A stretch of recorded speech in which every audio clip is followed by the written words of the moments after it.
that, of course, focuses on what will be happening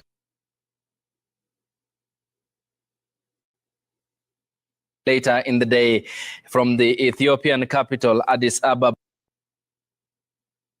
where it is the moment of truth and Raila Odinga's big day in Addis. Previously, we had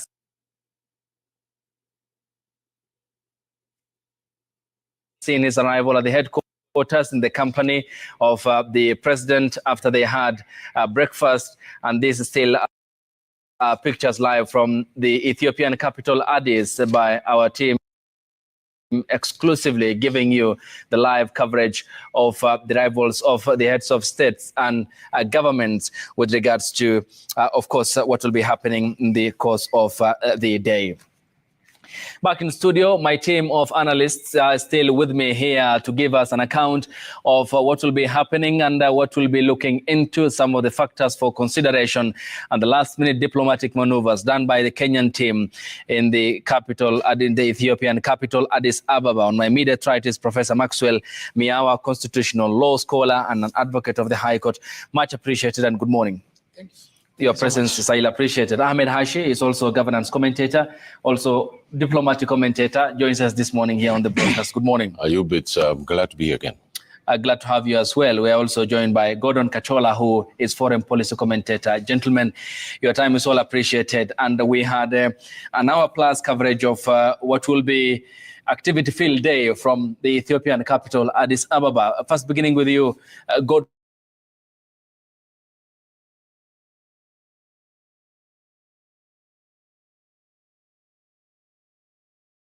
AU headquarters, a project of the man who he has thrown his weight behind to support his cause for the continental job. Thank you, Ayub. When I look at those pictures, one thing is clear. I see a committed man, intentional, and somebody who is all out to get this back home to Kenya. It's encouraging to see what President Ruto is doing so far.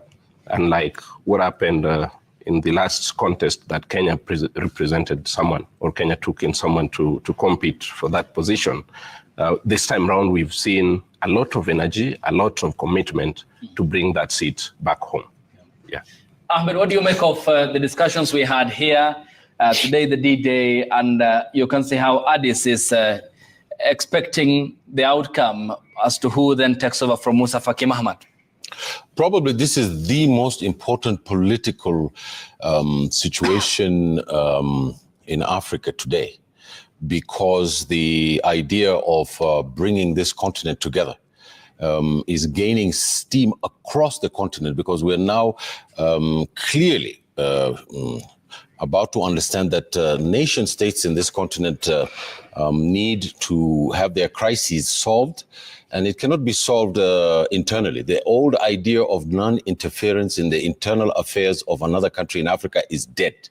Because you can see what's going on today in the DRC, where the troops from this rebel movement are about to capture Bukavu.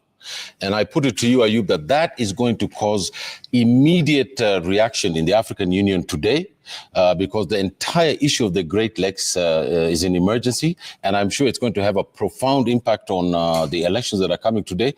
As a Kenyan, of course, we all wish our candidates the best. I mean, it would be very unfair for me as a citizen of this country and as a senior citizen not to wish the former Prime Minister the best of luck. But as you know, in my view, is I think that this region, a lot of places in this Africa are very anti-Kenyan. They feel that Kenya is a very strong state, and giving them power in the AU is going to push the agenda of Kenya even more so. So my views remain the same from last time. Which is? Which is, I believe the Prime Minister is going to lose this election. But you nonetheless wish him the best. Well, I nonetheless wish him the best, but I believe that the obstacles are so huge that it's, someone said that I think you're the bravest man I've met. And I said, why? He said, because you just speak your mind. I said, no, it's not about speaking my mind. This is about telling the people of Kenya, this alternative universe is there. There's another alternative universe. They can get an informed idea. We're a maturing democracy. We should be able to make some room for different views about what's going on. Okay. Prof, what's your take? Of course, I take a very strong divergence, divergent views from my colleague. Of course. Who, of course, today I realize we went to the same university. By the way, he's my junior from the same university. So I think you should have got me a little bit of respect. Thank you so much. I think the divergence comes in this way. For the first time, we see the exportation of the Kenyan brand of politics into the continent. I think one thing for certain that this speaks to, but I think it's largely because of the nature, the character, the charisma of who Raila Odinga is, together with the charisma of WilliamRuto. We are seeing for the first time the politicization of the African continental diplomacy. This is something that is highly unprecedented. I mean, we saw elections before. We have had at least 4 AU chairs, but we did not see as much fireworks. That's true. As much vibrance, as much vigor and rigor into the election campaign. This tells you that Kenya has got something new, something great to offer. The Africanization the Africanization of the politics of diplomacy that has been brought by 2 prominent Kenyan individuals, Raila Odinga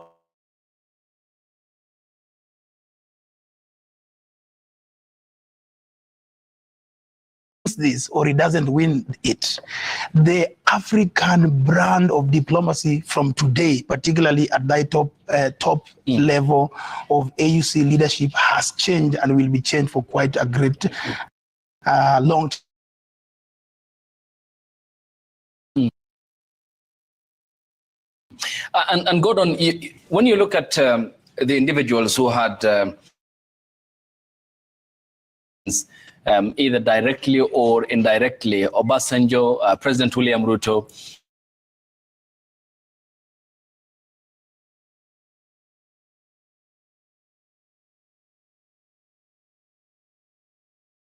in Burundi, just to make sure everything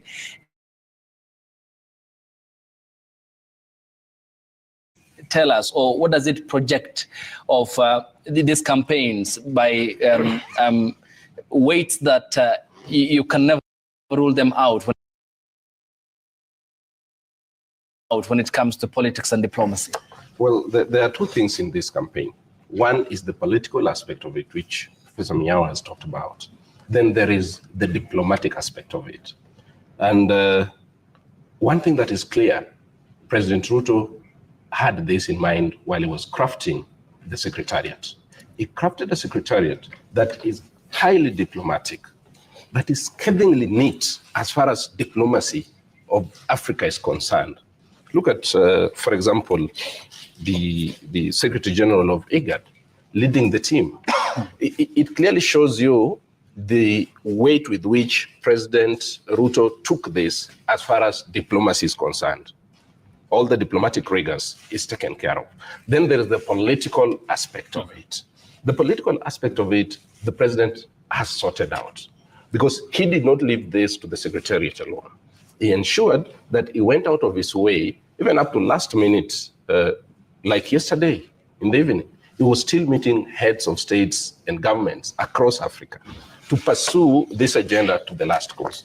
Why is he doing this?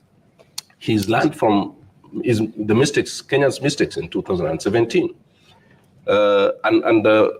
Ambassador Kamau, the former PS for Foreign Affairs, did confirm this, that we did our best, but last minute slumber cost us the job. This time round, the president is not taking this to chances. He's ensuring that even if the result doesn't come out as we expect, but Kenya shall have done its best in this. I agree with Professor Miawa that the diplomacy in its practice will change drastically beginning today. And I think the pace that has been set by Kenya will have to only continue depending on the personality of any other candidate that shall come. Okay. Yes. And Ahmed, have we learned the pitfalls from the 2017 loss of Ambassador Amina Mohammed leading to the birth of Musa Faki Mahamat? I don't think we have, because I was there at the Foreign Office at that time, and without saying very much, I was of the view that there was going to be betrayal by Djibouti, for an example. The same Djibouti we're competing against. I was listened to, but the point was thought to be inconsequential. But it turned out to be very consequential because even Uganda left us. You know the problem of the voting system. I'll try and explain the viewers to understand. You see, the candidates needs 2/3 majority. Which in this case is 33. Which is 33 states. So the problem is you keep going from one round to the other. Because right now the race, in my view, is tight. I think Odinga is just down by maybe 11 to 10 states, in my view. And I can explain that later if you wish. But right now, this process of going from one round to the other, it creates deal-making for positions inside the system. So if they smell blood, if a regional states or regional grouping smell blood and they think that someone is not going to make it, immediately, even though they made a gentleman's handshake with you, they can switch immediately because of their state interests, which is a factor in the election of the AU chairman. I think where we went wrong is from the very beginning, from the philosophical point of view. The permanent secretary for the Ministry of Foreign Affairs, Mr. Korir, an astute, competent permanent secretary, no question about that, just disagree with him about the issue, is that his philosophy was that there are certain inalienable state interests that guide the election to the AU. Now, you see, that, if that were true, then there would not be an Islamic council, which is made up of 30 states. And about 28 of them have already committed to the candidate from Djibouti. If there was no other cultural issues, for an example, the problem of South Africa and Donald Trump, which I've explained before, the Americans are not happy with some states that may support Odinga, particularly because South Africa and Donald Trump have a diplomatic tiff, as you know, in the last week. Today, as we speak, the troops of Rwanda supported, let me say, Rwanda has denied that it supports the M23 troops. They are going to Bukavu. The first battalions have entered Bukavu last night. That's a huge game changer. The question is, will they stop or will they go to Kinshasa? And you know, Bukavu, it's right next to Burundi. There is a chance that there's going to be conflict in the next 48 hours if those people don't stop and go back to where they started, because Burundi will try and defend its borders. So I think that the DRC, the Gulf of Guinea states, and all those states that are there will be talking about sanctioning Rwanda there in the AU, and Kagame is gone there. This will have an impact on the vote because Kenya will be asked, what is your, and Kenya is a major player in the DRC's conflict resolution process, as you know, yes, and as my learned colleagues on the left and right know. So I think that that's an unfortunate thing that has happened there in the DRC, and I think that the effects on the election is going to be felt before we are done with this interview. All right, Prof, I'll come to you, but first let me engage Enoch Muswe, who is joining us from the county of Machakos as part of the series of lives across the counties to monitor the situation across the continent, Masai, that is, then it's in the county of Kajiado, to give us a feel and the expectations of the public. What can you tell us, Masai, and having talked with the people and the expectations for the day ahead of the elections?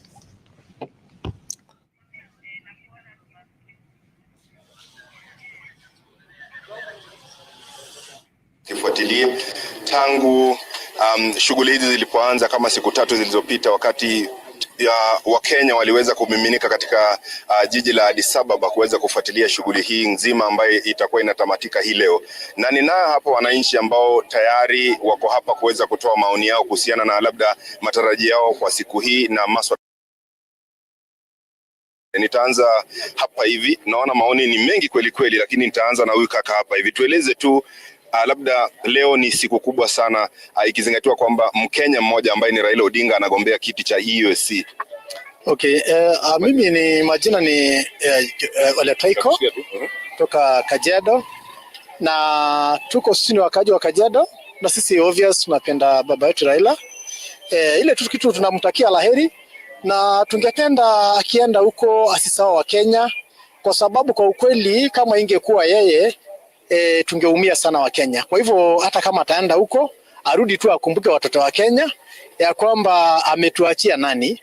So tumeona kwa kweli akona president wetu ambayo ni Samuel Ruto, lakini tunaona tu akiwa pamoja tutaona kama maendeleo itakuwa. Kwa hivyo sisi tuko na tumaini pia na president wetu ambaye amemtetea kwa hali na mali.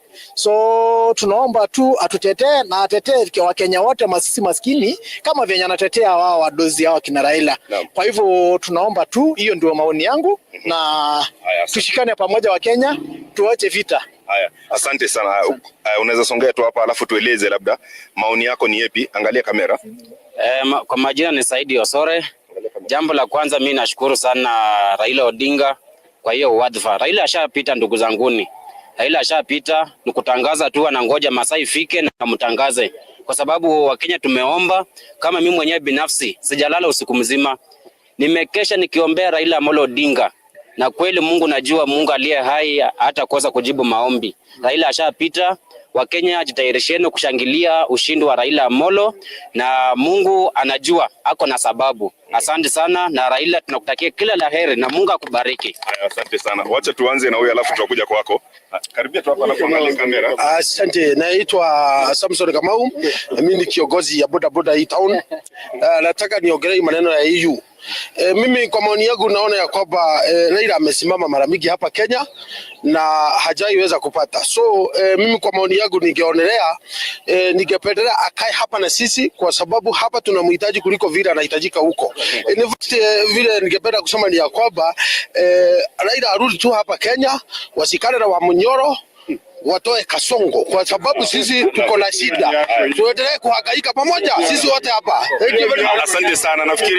Nafikiri kwa sababu ya muda mwelekezi wangu ananiambia kwamba tutarejea tena baadaye, lakini kwa sasa naomba tukomee hapo tuweze kurudi studio, alafu tutarejea baadaye. Wananchi wana maoni chungu nzima, lakini kwa sasa narejesha kwako Ayub.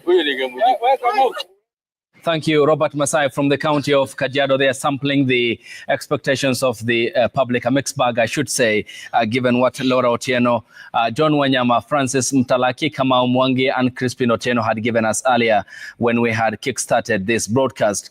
And here is the arrivals of the heads of state at the VVIP unit of the African Union, where Seth Olale was and keeping an eye on the arrivals of the heads of state and governments for the important day of the African Union ahead of the 38th Ordinary Summit of the Assembly of the Heads of State in Addis Ababa, Ethiopia.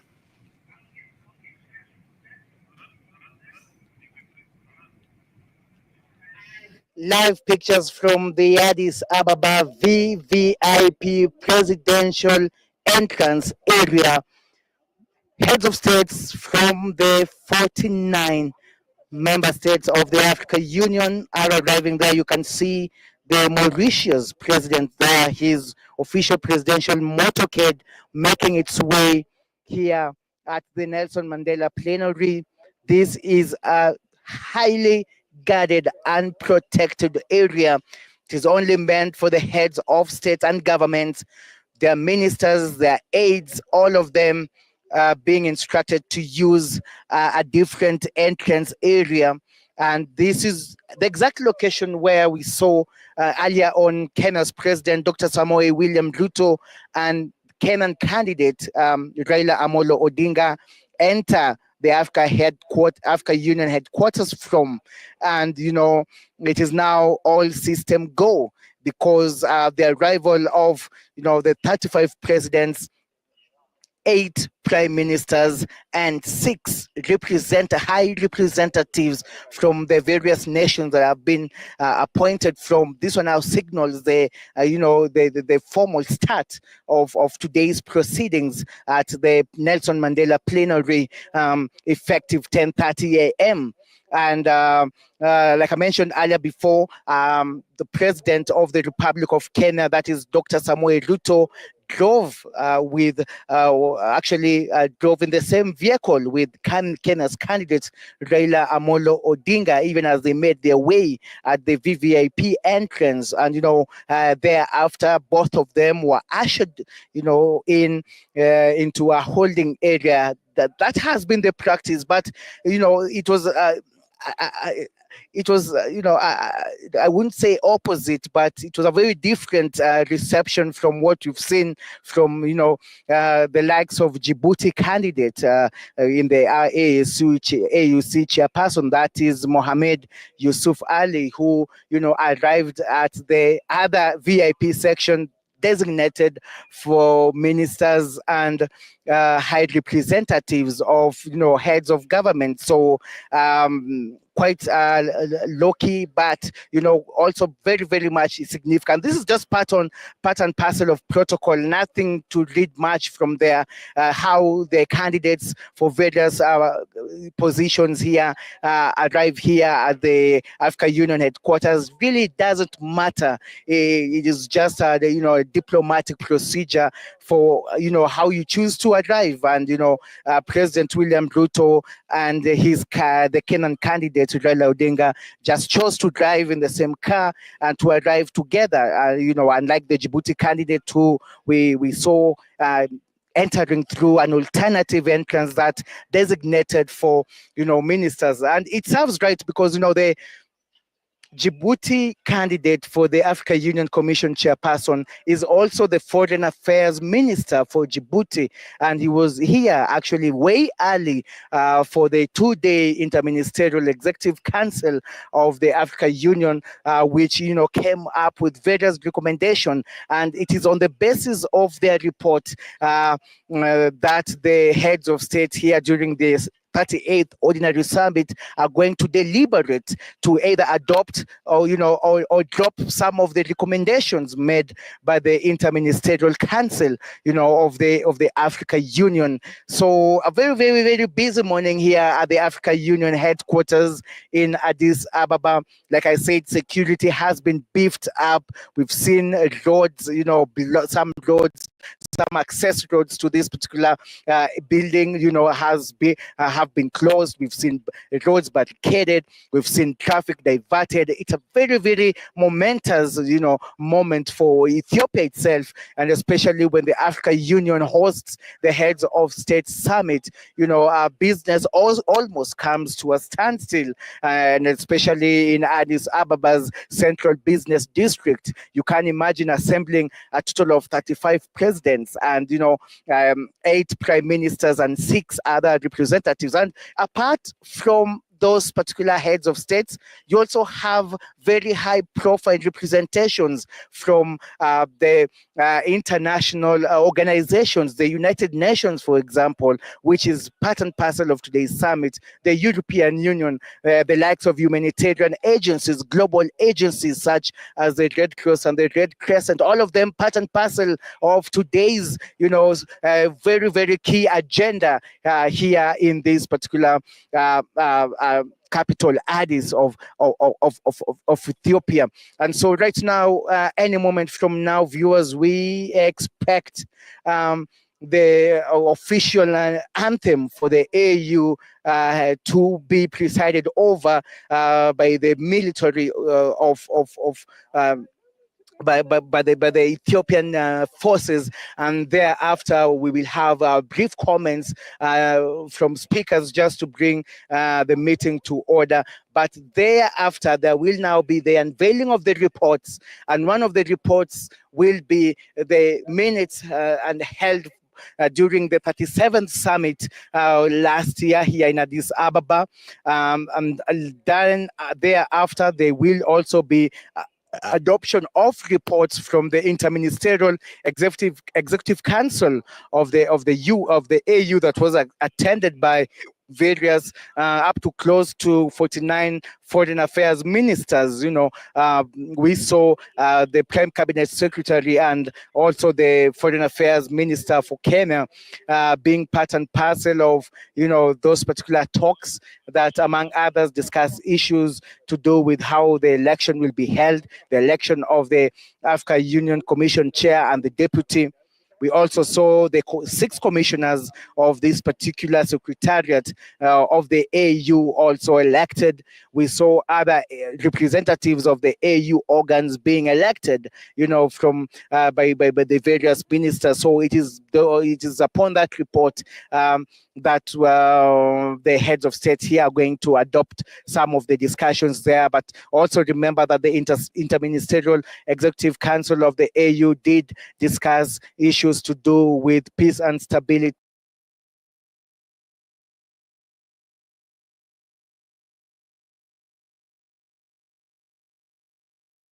And there ends the first plenary session of the African Union Assembly of the Heads of State, and it's time for the photo session.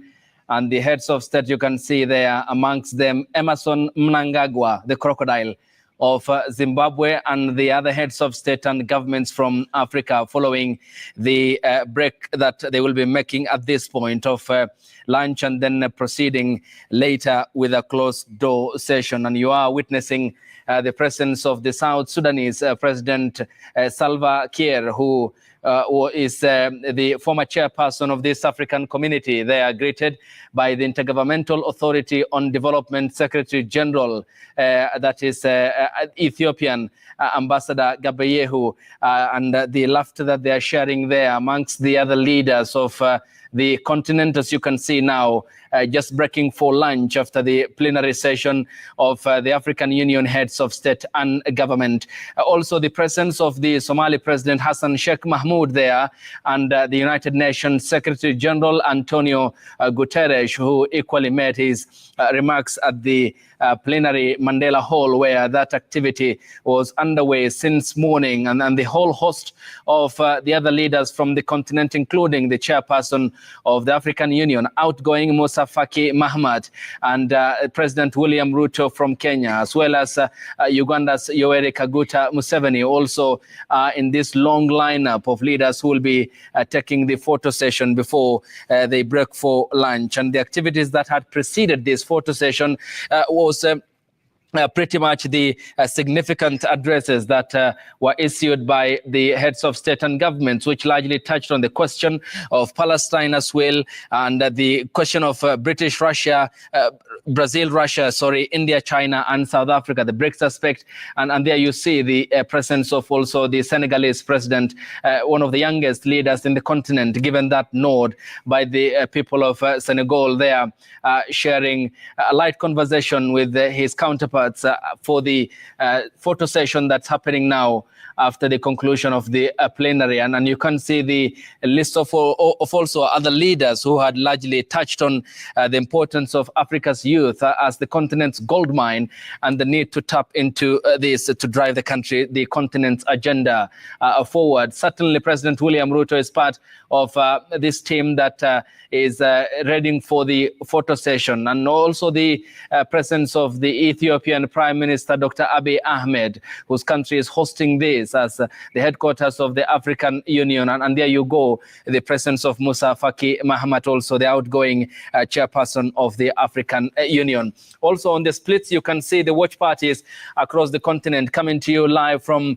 the counties of Kisumu, as well as in Nairobi along the Aga Khan Walk in Nairobi's Central Business District. Also at the Kondele roundabout in Kisumu County, where Laura Otieno is keeping an eye on the proceedings as people follow the events in Addis Ababa with close attention. And this showing the proximity with which they are following with close attention what's happening there, and following on the address. And that was the promo video which was meant for Raila Odinga when he was officially launched on the 27th of August 2024. And the photo session is going to be up anytime and any moment from now, following the plenary in the first half, and per the breakdown of the program shared by the African Union from Addis Ababa, Ethiopia. It's going to be a lunch session that will be hosted by Musa Faki Mahamat, who is the outgoing chairperson of the African Union. And then thereafter will be a continuation of the closed door session for the plenary to embark on the other activities of the day, which will include the election of the chairperson and the deputy chairperson of the African Union Commission. And that will be, chairperson will come from eastern part of the continent, and the deputy chairperson will come from the north, and the 6 commissioners will be shared 2 each by a central, southern, and western part of the continent. They are still lining up, waiting for that moment of photo opportunity, one that will significantly end up in the hallways of the African Union for history purposes, and of course that will be for study purposes. And it's given, we'll be talking shortly about this, and just a summary of what had happened at the plenary session, and just a breakdown of what the leadership of the continent had talked about, and that included Musa Faki Mahamat, the outgoing chairperson of the African Union, and who is there, you can see on your screens. Just also behind him is President WilliamRuto sharing a light moment with the representations of heads of government and heads of states and governments across the continent. There you go. He has been the former Prime Minister Raila Odinga's chief campaigner since his official launch last year at State House in Nairobi, and seems he's leaving nothing to chance, still engaging his peers across the continent. One last word that may perhaps get that much needed vote for his former political rival, and now become, who has now morphed into his political friend, more or less, since offering the political insurance in the aftermath of the Gen Z demonstrations that had dotted the president's administration in June 2024, culminating with a breach of parliament in 2024, in opposition to the what they termed as punitive tax proposals that were then contained in the finance bill, which was ever since then withdrawn. And you can see President Tinubu of Nigeria there, still in very sharing light moment as well with his peers from the continent, and the Ethiopian Prime Minister Abiy Ahmed Ali, the United Nations Secretary General Antonio Guterres, and Zimbabwe's Emerson Mnangagwa, as well as the other leaders who will be getting hold of now at the moment. Back to studio with Gordon, Ahmed, and Professor Maxwell. Gentlemen, a lot has happened, and even before the elections, it seems that the African continent is speaking from a position of not letting its relevance fade away. You have seen, Gordon, still on you, before we went on break, we had discussed this. The question of stability of the world depending on the stability and progress of Africa. That is the Prime Minister Maya Motley. I mean, how important is it for Africa to come of age and be counted on the table of international politics and diplomacy? Well, up to now, the conversation that has been going on is quite interesting at the plenary, because all is pointing at Africa's importance in the world, in the global affairs. And every speaker is pointing to Africa, telling Africa one thing: you either stand out or you get diminished. You realize that in Mia Motley's speech, she's emphasizing particularly on matters of climate change, on matters of financial architecture within the global system that has disadvantaged Africa in one way or another. At this level, Africa and all the people gathered in Ethiopia have only one thing to take home: we either get it right this time round, or we never get it right. And why must they get it right this time round? Because when we talk of critical minerals, today we have the Critical Minerals Club formed by the big boys, the EUs, the Americans. They will determine what the process of extraction, the prices at the market, whereas they are not the primary owners of these critical minerals. Mm-hmm. So at this time, Africa has reawakened from its slumber. And it is very important to note that at the end of this session, which of course I was a light moment sharing outside here, was telling colleagues here that, look, there's a possibility of even a consensus before we go to the Okay. Yeah, mm-hmm. There's a possibility of consensus. In that closed-door meeting, Africa must come out in more united position than ever. Okay, Ahmed, there is also a general observation here made by our viewers. We had seen a changeover from the president of the Islamic Republic of Mauritania, Mohamed Ould Sheikh Al Ghazouani, who has handed over to Joao Lourenço of the Republic of Angola. The difference between, just to draw the attention for our viewers, between the African Union Commission and the African Union, I mean, here for an understanding for our viewers as well, to understand the difference. The novelist, the African-American novelist Zora Neale Hurston said that if you're silent about your pain, they will kill you and you'll enjoy it.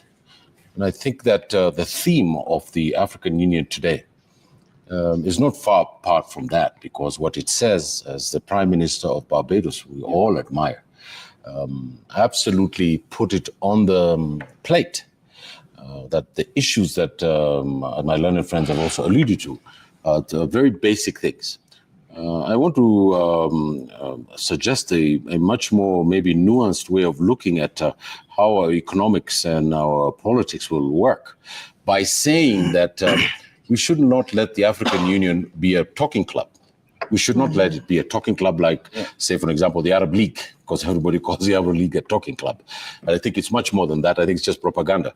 It would be propaganda to say that the African Union is also a talking club. It's not.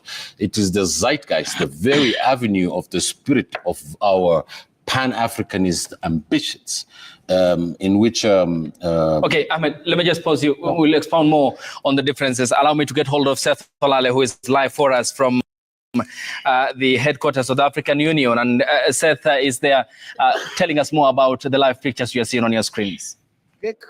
Where they will be served with refreshments before now going back to the second phase of this particular summit. And just to recap to what happened in the morning session, we saw the introductory remarks of this particular summit by the likes of the Ethiopian Prime Minister Abiy Mohammed. We also had pronouncements from the United Nations Secretary General. We also had some remarks from the representatives from the Palestine state.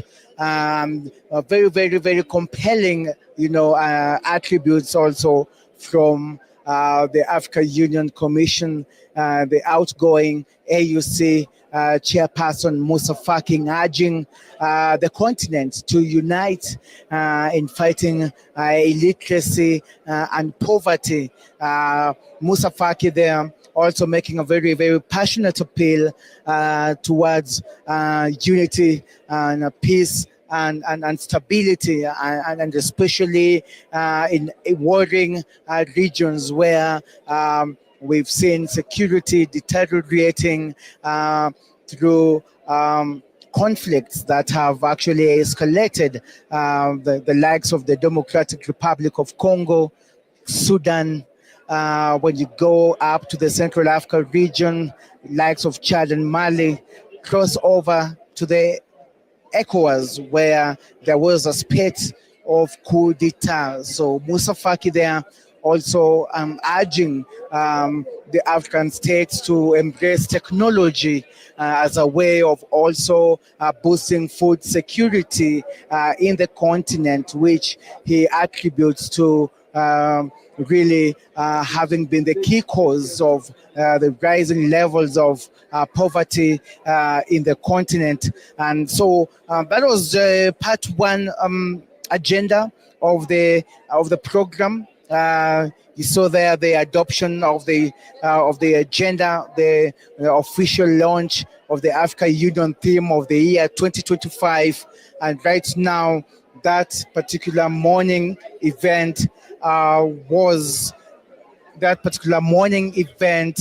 culminated in a family. They call it the presidential family photo session. So it's not just an ordinary group photo session.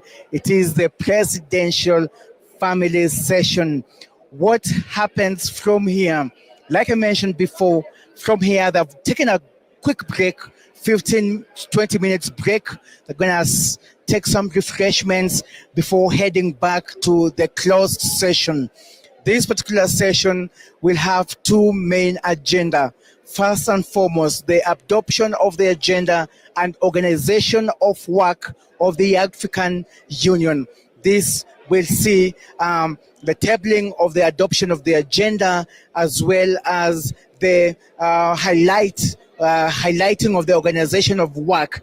After this particular session, that's going to take about 1 hour, we're going to go to the most crucial, undoubtedly, session of the afternoon. And this will be the elections and appointments of members of the African Union organs. And this will see the presentation of vision statements and proposed priorities for candidates for the election of the chairperson of the African Union Commission. It is at this time where we will see, the program will witness the member states in this particular plenary. The member states of this particular summit will have an opportunity to hear from the candidates vying for the position of the chairperson of the African Union Commission, Raila Odinga from Kenya, Richard Yamandrato from Madagascar, and Djibouti's Mohamed Yusuf Ali. They will have a brief presentation of their vision statements and proposed priorities, that just like they did during the Mjadala Africa that was held at this particular venue end of last year. So after that particular presentation of their agenda and of their priorities, they're going to go into an election period, and this will be the second phase of the elections and appointment of members of the AUC organ. Remember that we have 6 commissioners who were already elected by the Interministerial Executive Council of the African Union. So what is pending are 2 positions, that of the chairperson of the African Union Commission and the deputy chairperson of the African Union Commission. What follows next is the election of the chairperson and that of the deputy. After this particular exercise, the election and appointment of the deputy chairperson of the AU Commission and the chair, then the results will be officially announced to all the sitting heads of states and heads of government present here. All right, Seth Olale there live for us from the Ethiopian capital, Addis, where he is keeping an eye on the flock of personnel present there on your screens at the headquarters of the African Union, where they have just walked out of the plenary session for lunch before the closed door session begins, and we'll be getting hold of Stephen Leto and Olive Barros as well, who are outside the headquarters, to give us also an assessment of what so far is transpiring there and how crucial the next stage will be. Ahmed, I was still on you. Yes. Given the understanding the line between, of course, the AU, that is where now will be chaired for the next 1 year by Joao Lourenco, yes, and the AUC that will be chaired by whoever becomes the chairperson. And then the commission, yes, which is does the daily secretariat work of the definition or the orders of the assembly. You know, there's the assembly of which is the president, and then there's the day-to-day running of the thing, which is done by the African the commission. And this is done precisely because they want the states and the presidents to have final say. You know, there's the Peace and Security Council, yeah, which does the necessary military political issues that surround the African Union. And one of the things that is pushing and pulling at the African Union is this idea of regionalism versus unity. And remember, since 1960, there was the Casablanca Group, in which people like Julius Nyerere wanted regional cooperation first before they went into the union. And then there was the Monrovia Group, which the Casablanca Group, which wanted the union, and the Monrovia Group, which wanted the regional issue. So I think that the same tensions are inherent in the African Union today. of course, now, my opinion, that the regional issue is gaining more strength, because once you come in and as a region and you negotiate with the other regions, then it is easier. I'll give you an example, a concrete example. In West Africa, the ECOWAS has now become a chicken that doesn't lay any eggs, because the 3 leaders of the Sahel who are now excluded from coming here, who have the overwhelming support of the African 1.5 billion people, completely support, for an example, in Burkina Faso. The coup. One of the things that the African Union is out of step with is that most of the presidents who are in that place are not elected in this AU. And you can name it, from Togo, which supports us, Equatorial Guinea, name each country, and you would see that they do not have democratic systems. Now, there's no democratic system in the Sahel, but there is no use to give a democratic system your vote, and then it becomes a tart in the international community. You know what a tart is, of course. So I can't use the other name. All right. So I put it to you that tension is still inherent in there. It's Prof. I'll engage you, and Gordon, crossing over to Jimmy, who is standing by at the Nairobi.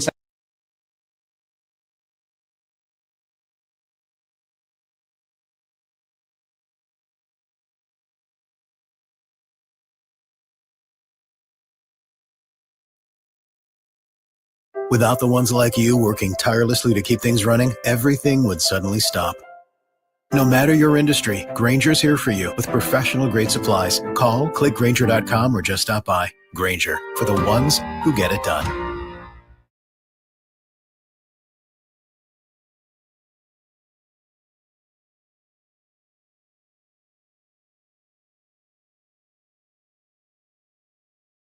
Meet the new context-sensitive properties panel in Premiere Pro. The go-to tools you need when and where you need them. Easily modify and apply settings across one or multiple tracks, all in one intuitive panel. Try it now.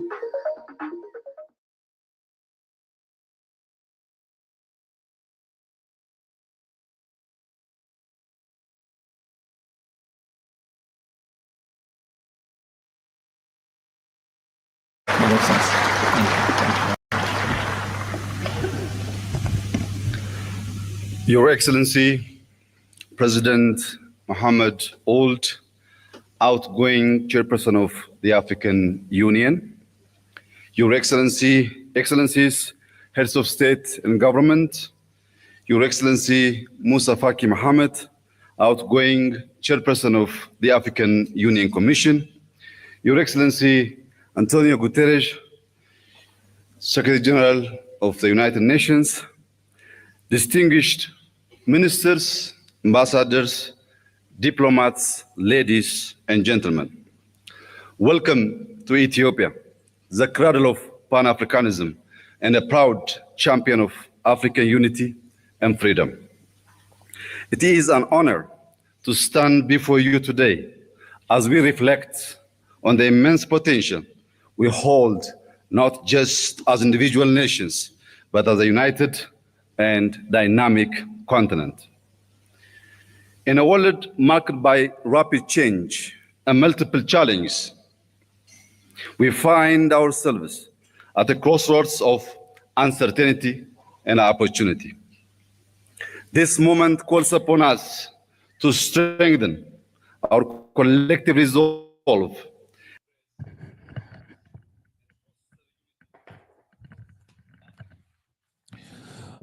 Ladies and gentlemen, brothers and sisters,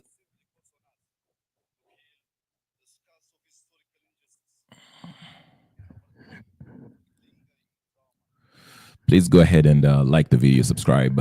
We're about to play you the live coverage as we continue giving you the live coverage of what's going on in Addis Ababa. They're about to be voting in a few minutes, not a few minutes, but yeah, a few minutes actually. And we'll find out if Raila Odinga will be the next AU chairperson. I will take you back to that as we continue the live coverage of what's happening in the AUC, okay? Again, some people have started celebrating in Nairobi. I can see some people in Kisumu. it's catching fire in Kenya. It's, and we'll see what it means for the political arrangement or setup of the Kenyan politics. Okay, the political landscape, as we call it. We'll see what that means. Raila losing or Raila winning. So I will take you back to the live coverage. Hold on. Just a minute, ladies and gentlemen. Please subscribe, like the video. Let me take you back to the live coverage. So please subscribe, hit the like button, subscribe to the channel as we continue to give you. And I will open the panel. I'll give you the link so you can come in, and please put your camera on after the announcement is made of the winner. I shall bring you here and you can give your view about the winner or the loser or whatever the case is. I'm Namnagani. So continue hitting that like button for the channel, for this video, and also subscribe to the channel. Okay. All right. So. Okay, let's get back to the live coverage of what's going on. Sorry, this is kind of... Okay, here we go.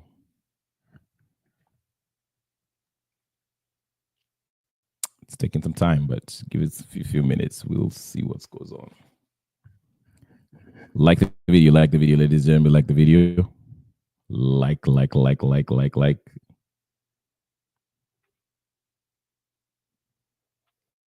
Okay, we are having trouble.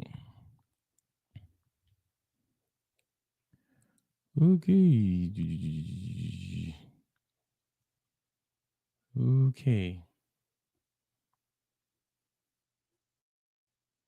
Inakuja ndio hiyo. Yeah, like I say, ladies and gentlemen, I see people in Kondele, Kondele in Kisumu. Kondele in Kisumu is, yeah.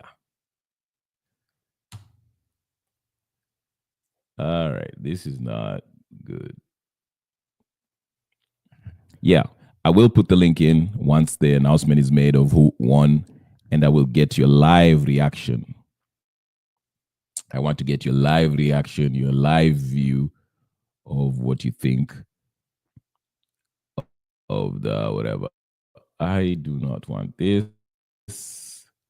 So let's take out that. And give me a few minutes, ladies and gentlemen. Let me get this right. Because it's okay. But we'll get you back to the live coverage of the African Union as they decide who is going to be the next AUC chairperson, or rather African Union chairperson, okay? All right. Continue with the like. Continue with the likes as we continue. I'm bringing you back. They haven't voted yet, but they'll be voting in not a few minutes, but in yeah. All right. Here it is, ladies and gentlemen. Let me bring you back. Let me take you back.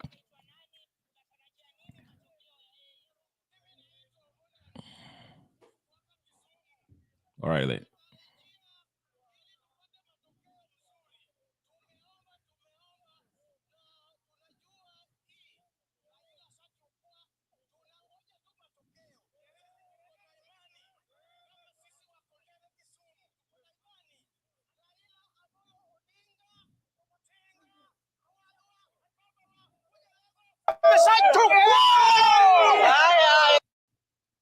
All right.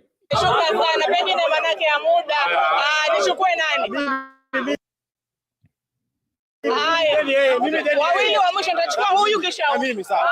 Raila power. Raila power. Baba power.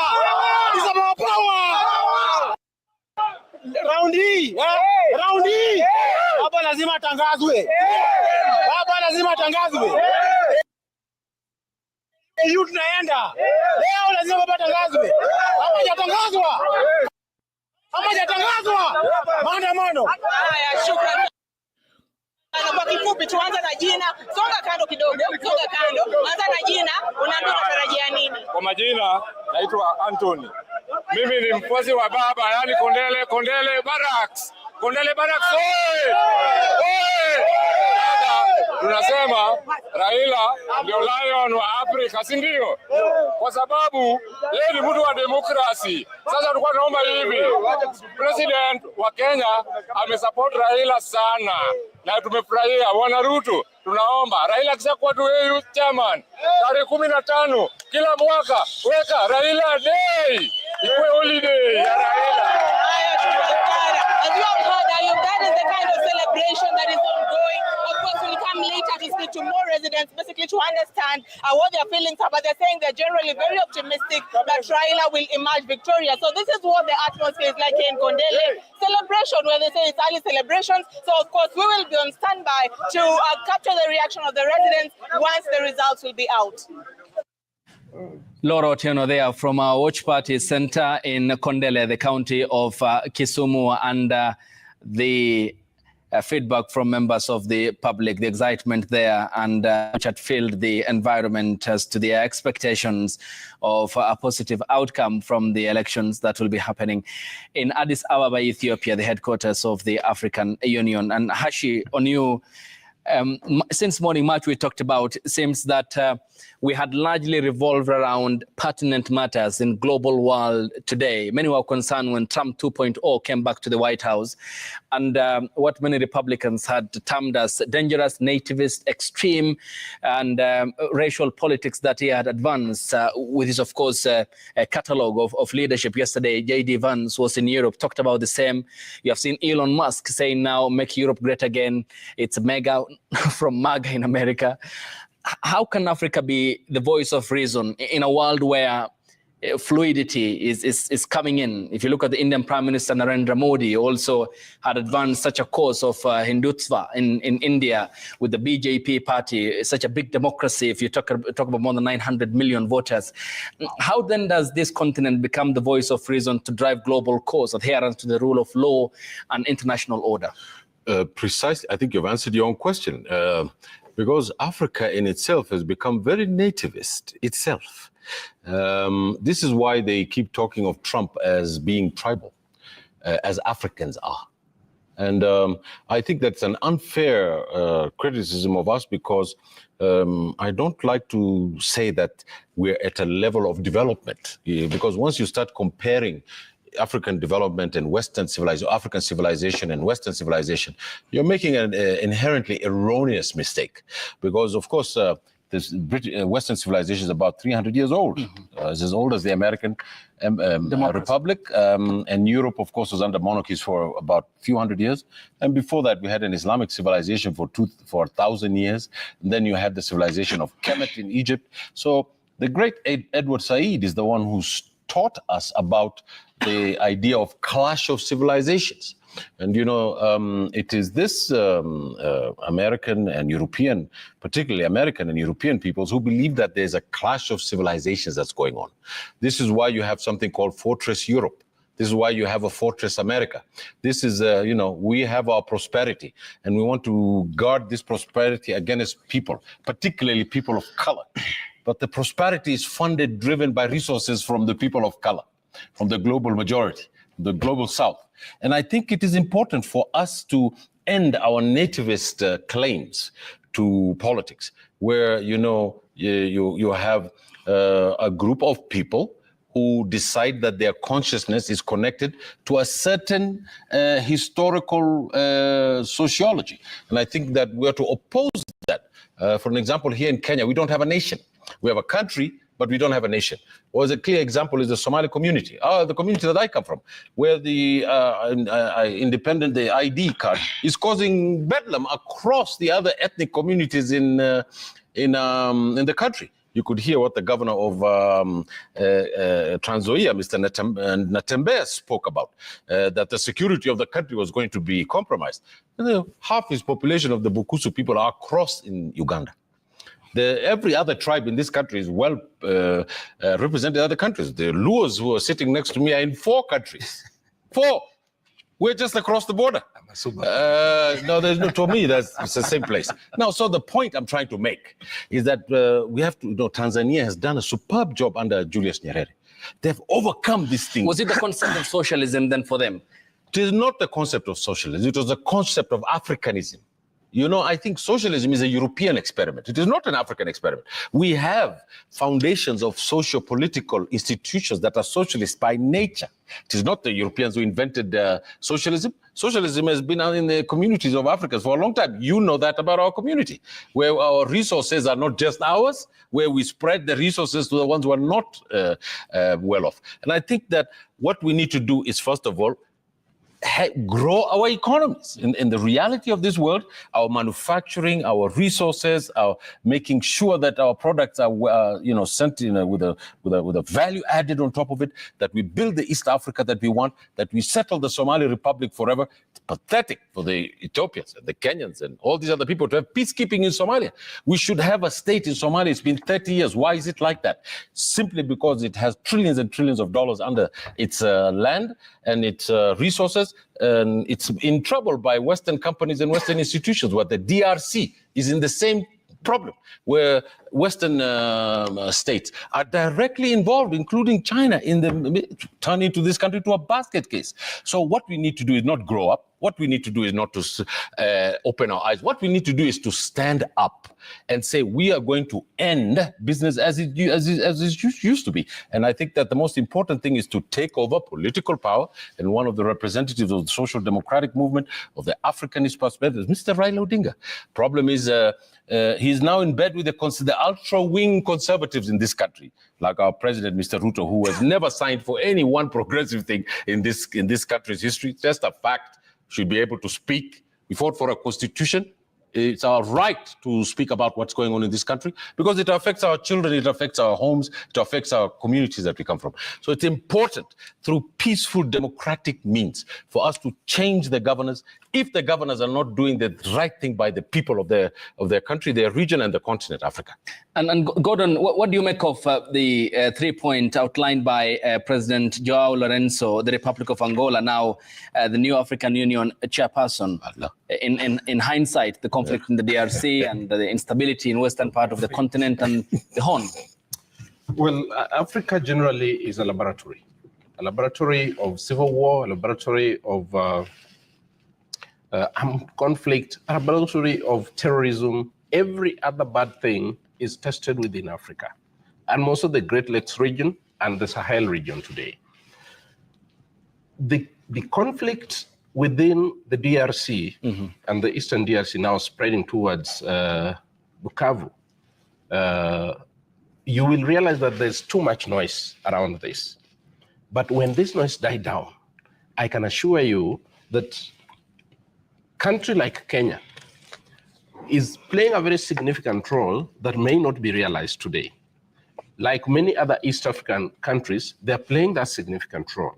One thing that the region and African continent must do is to ensure that they have enough resources to ensure that they don't just quell the wars when they begin, but prevent them. We must work towards prevention rather than peacekeeping. In working towards prevention, many leaders who spoke, including the Angolan president, did mention that the architecture of United Nations Security Council does not serve Africa as it is, because we are there just for a year or so as individual countries that at times may also want to serve their personal interests. But look at the population of Africa. Look at the land of Africa. Population alone of Africa doubles nearly the population of America and Europe combined. But how many members of the permanent are in the permanent 5 are within Europe alone? So it is time that we have a UN resolution from the United Nations Security Council that will ensure that money that ought to be coming for this peacekeeping and everything is channeled way before to the African continent to ensure that it can work on its security architecture, to ensure that it can quell tensions, it can avert some of these wars before they erupt. Because why must we wait for UN to bring the blue helmet, whereas we have soldiers within African continent that only need facilitation to ensure they carry out some of these duties. So we must relook at the security architecture of the AU, but tie it along with the UN Security Council so that the resources that member states within AU channel to UN comes back to us for way ahead preparation for some of these things. And peace and stability, Prof, also one of the other aspects outlined by President Joao, who takes over from President Al-Ghazouani of the Islamic Republic of Mauritania. What do you make of this? How will the Security Council of the continent be, with keen observation, find remedial measures to the instability cases in the continent?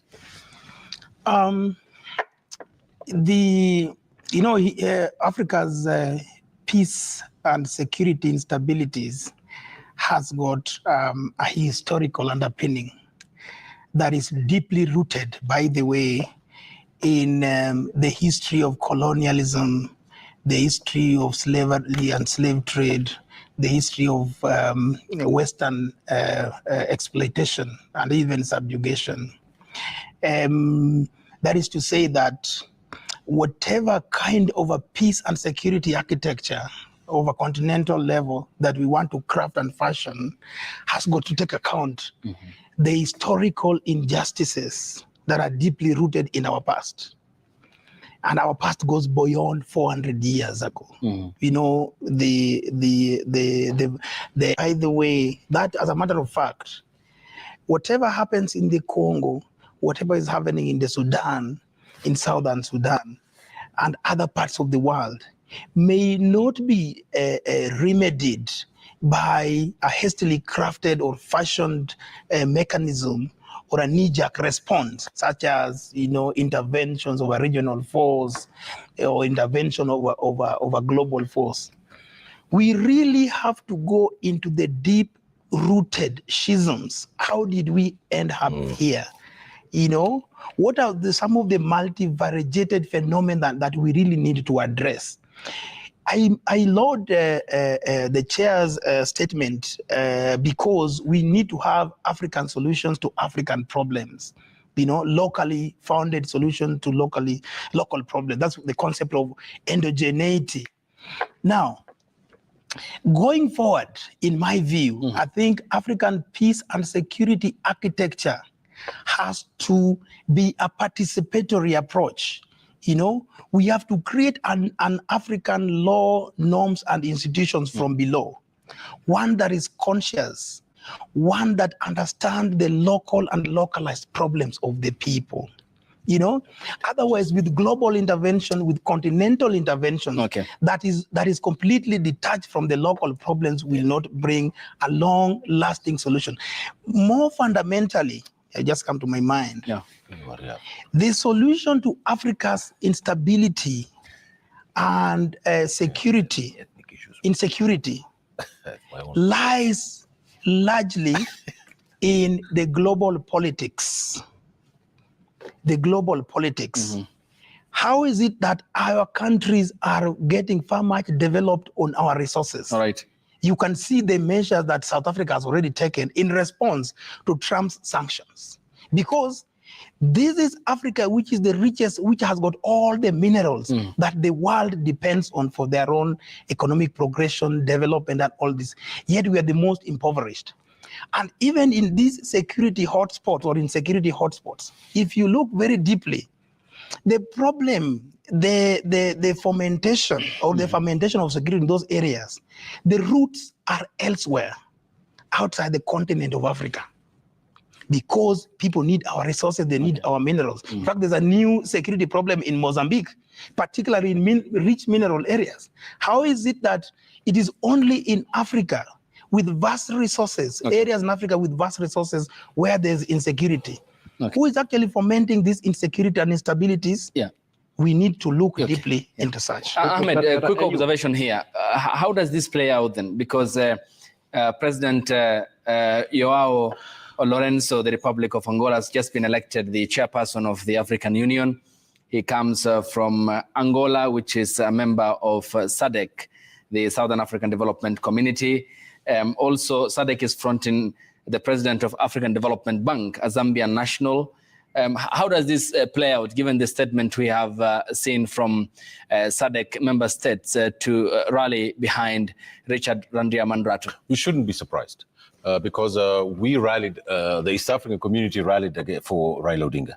The contest is between the East Africa and Djibouti, Kenya, Djibouti. Now, I think that South Africa is hedging its, the southern region is hedging its bet. They want to vote as a bloc. To vote as a bloc to the candidate who is going to give in return to their group. Right now, Angola is the chairman, so Angola as a country is going to remain neutral, as all chairmen do during a vote, unless there's a block. They go through 5 or 6 rounds, and there's a tie, and the chairman has to break the tie. Then maybe the Angolan delegation will vote for or against. But my view is that it is going to be won on the floor of that African Union. That is why everybody's there. And it depends on the Kenyan delegation's political acumen, particularly President Ruto's talk to the presidents. I think Raila Odinga is an international figure, is an African figure, is a Kenyan figure. I think his campaign also will, by his person, will contribute a lot. But you see, there are many other hands. You see the American ambassador to Ethiopia, or the American delegation was there. The European delegation was there. The French are going to get involved. The Arab Emirates. The Arab Emirates are going to be involved. And there is also talk about money coming into the African Union from places that want to influence that election. So it is a very complicated election for 55 countries to make an election to create that chairman. So 5 will not be voting. 5 will not be voting. And that 5, I think, will be deducted from the candidate from Djibouti, I believe so. Because 3 of them are in the Sahel. They would have precisely voted against Mr. Odinga because they're very militant about it. And I think it's important for us to understand one very careful thing. And I think this, I've repeated this over and over and over again. There'll be international hands in our election, in the African Union. And until we stand up and say, you're not going to influence our elections just as much as we don't influence the EU elections, then we will be able to have a proper election and a proper situation about our African Union. And in the coming generations, that union should become what it should be, a union of African states represented by one government, which has been the dream of billions of Africans for ages. Is it at the moment living its purpose? You know, the late Muammar Gaddafi at this, the Sirte Declaration, whatever you want to pronounce it, was the one that helped fund the AU. And they toppled his government.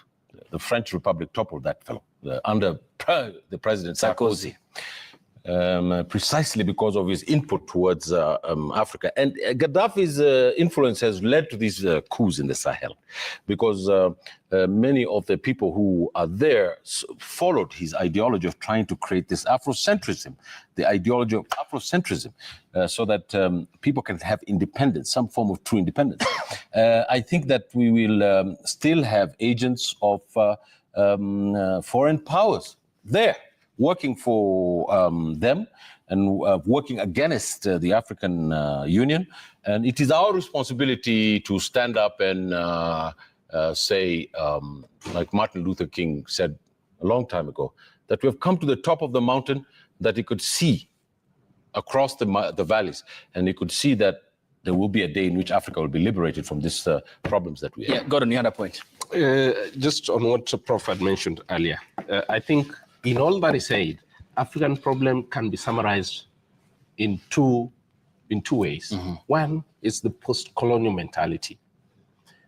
We still have that mentality of we were colonized. They did to us this.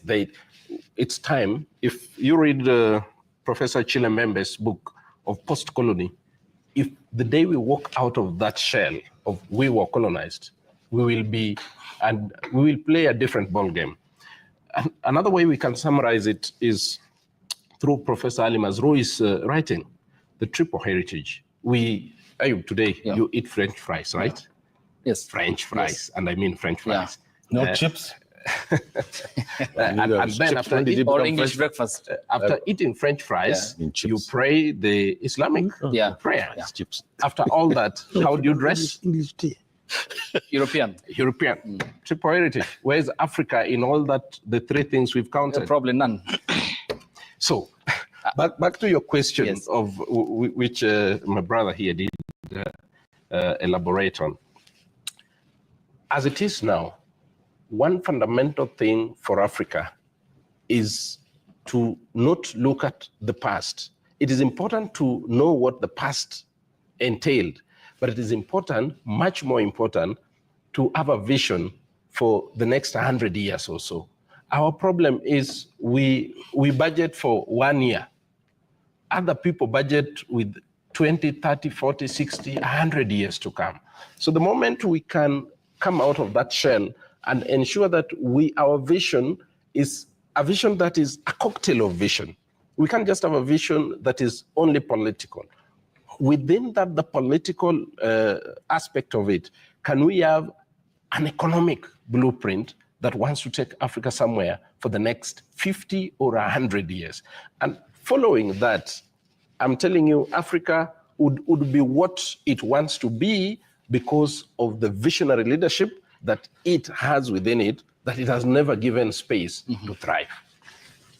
Okay, and Prof, also some of the other issues that were outlined included what Antonio Guterres said from the lectern in Addis, the need for African voices permanently within the. So in light of what has been happening, how key will this be if these two critical seats will be granted at the United Nations Security Council? Yes, something about voice is that voice gives you ownership, it gives you participation, it makes you an owner of process. Now, the question of ownership of process, including outcomes, the question of ownership of discourse has particularly been missing. You know, when you go to the UN platforms, African voices are always muzzled. And in circumstances where they are not muzzled, they are very shrill. We speak with shrill voice. Even in terms of our international diplomacy, you know, very few people have taken the war to the UN in New York. I think it was only Robert Mugabe at some point that took the African war to the UN platform or the United Nations human rights and other systems. Now, for us to have a strong, bold voice, at least beginning today, we have to have a newfound diplomacy. And actually, I want to encourage whoever takes the position of the AUC chair today. The need for us to have a voice at the UN systems, all UN normative system and institutional systems, we must radicalize institutions. The African Union institutions, whether the African Development Bank, the Court, the African Commission, including other regional blocs, we must radicalize institutions. But more fundamentally, we must also institutionalize radicalism in the kind of politics that we will exploit, we will export there into the globe. Look at it.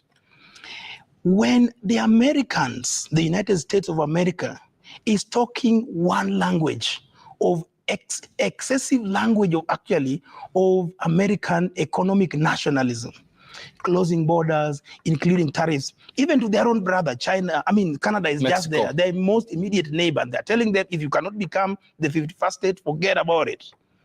Why must we continue to have soft diplomacy, a diplomacy of docile bodies? When Europeans are talking about the entire EU, is talking about the whole issue of migration.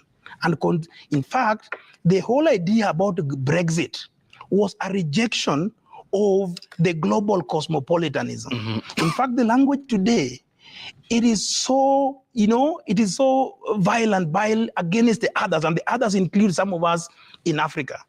We must radicalize our diplomacy We must institutionalize radicalism, both in the language of the diplomats that we will practice there. If Americans are doing it, the Europeans are doing it, why would Africans not? Why not then become the voice of reason in a world of chaos? I mean, if you have Donald Trump and the circus at the White House, Trump 2.0, I'll come to you, Ahmed, and you have seen what's happening in Europe largely. You talked about Brexit and how it was driven even on propaganda basis.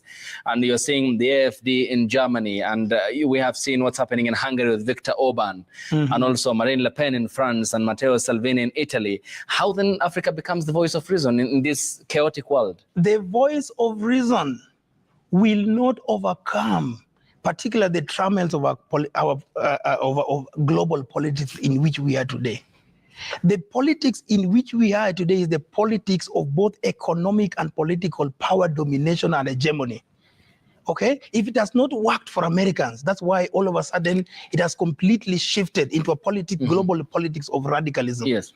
If we continue with the voice of reason, the traditional notion of global diplomacy, we will continue to be docile bodies, to be dominated, controlled, brutalized, hegemonized by the global forces. It cannot work, particularly for as long as Donald Trump is still the president of the United States, at least for the next 4 years. I mean, how different can the script be? I think if there's a hegemony, and I think that we have to build a counter-hegemony. Because hegemony is a concept that has been popularized by the leftist scholar from southern Italy called Antonio Gramsci. And he spoke about hegemony and counter-hegemony. And I think the counter-hegemony is in the global south. The counter-hegemony is in the African Union. The counter-hegemony is in our regional amalgamation. The counter-hegemony is in providing markets and democracy to our people. Counter-hegemony is being on the table on climate change and rejecting a deal of a few $100 billion, while they want to put $1 trillion to rebuild Ukraine. Counter-hegemony is about standing up to statelessness in Africa. And in this vein, I want to say how sad the people of this continent are with what is happening in the Sudan, which is just a great crime scene. People don't remember that Sudan was the first independent black republic. It was not Ghana. It's the Sudan. Sudan has been the place where all the militant African nationalists used to be housed. Nelson Mandela had a passport that was Sudanese, and it was written Nelson Mandela. It was not written Abdul Jabbar Karim. I mean, one of the things that Africans have to do is stand in solidarity. If Sudan stood in solidarity with the Africans during their time of grief, it's important for us to stand up for them. The Somali Republic, which had troops in Mozambique, in Angola, in Zimbabwe, which fought against apartheid South Africa, paid a price with their own-blooded beauty, is being left to be languished along here in the Horn of Africa without help in a fundamental way so that it can come back as a proper member of the East African community. It is really shameful that the cynical political class in this region have decided that everybody is for himself and nobody is for anybody else, and everybody is running to the very bottom of the barrel to scrap the leftovers that are over there. People go to these international communities and give these grand speeches. But the practical counter-hegemony that needs to be built to confront these things is not being built. No appeal to power is going to make any concession. You must make a demand to power for things to change, my dear friend. And for example, how can the Gordon, the concept of African leaders trooping to summits that are either convened in Europe or in America be changed here? If you look at what transpired in the past few years, you had the US-Africa summit in December 2022 when President Ruto came to power that year, which he attended in Washington, D.C. You also had Italy convene one. You also had the Russians convene one in St. Petersburg when President Putin did the same. Also one convened by Japan, the other convened by China. Can that script flip? That script can only flip if Africa become intentional about flipping the script. But as far as we still have the ball in our hands and we go to beg, the script may not flip. But then how can the script begin to flip? The script can only flip if within us we have easy resource rotations. You know, Africa, we do not have a common currency. We still have to depend on other currencies. And that's why the financial system is automatically rigged. We do not have, if you live here today, Ayub, without a dollar, you go to Uganda, you get a different currency. Rwanda, within East Africa, how many currencies do we have? As many as almost 9 or 8. Is it good for business? It's not, because you have to keep looking for other foreign currencies here and there, keep changing money in order to do that. So one thing that Africa must be very intentional about is to make Africa work for itself. One, make traveling around be very easy. Two, interconnectedness of Africa will make African trade blossom. Three, have open up our airspaces. Four, make sure that connectivity, internet connectivity in Africa is top-notch. Five, make sure that our security system within the African security architecture work for Africa. In that order, we will have no reason absolutely to be trooped into a room where you walk, shake hands with one president, over 40 of you. It doesn't make a lot of sense. It portrays us the bad way. If at all they have something to share with Africa, it only makes sense that Africa then organize for summits. That is Africa-US summit. US brings the delegation to Africa. Okay.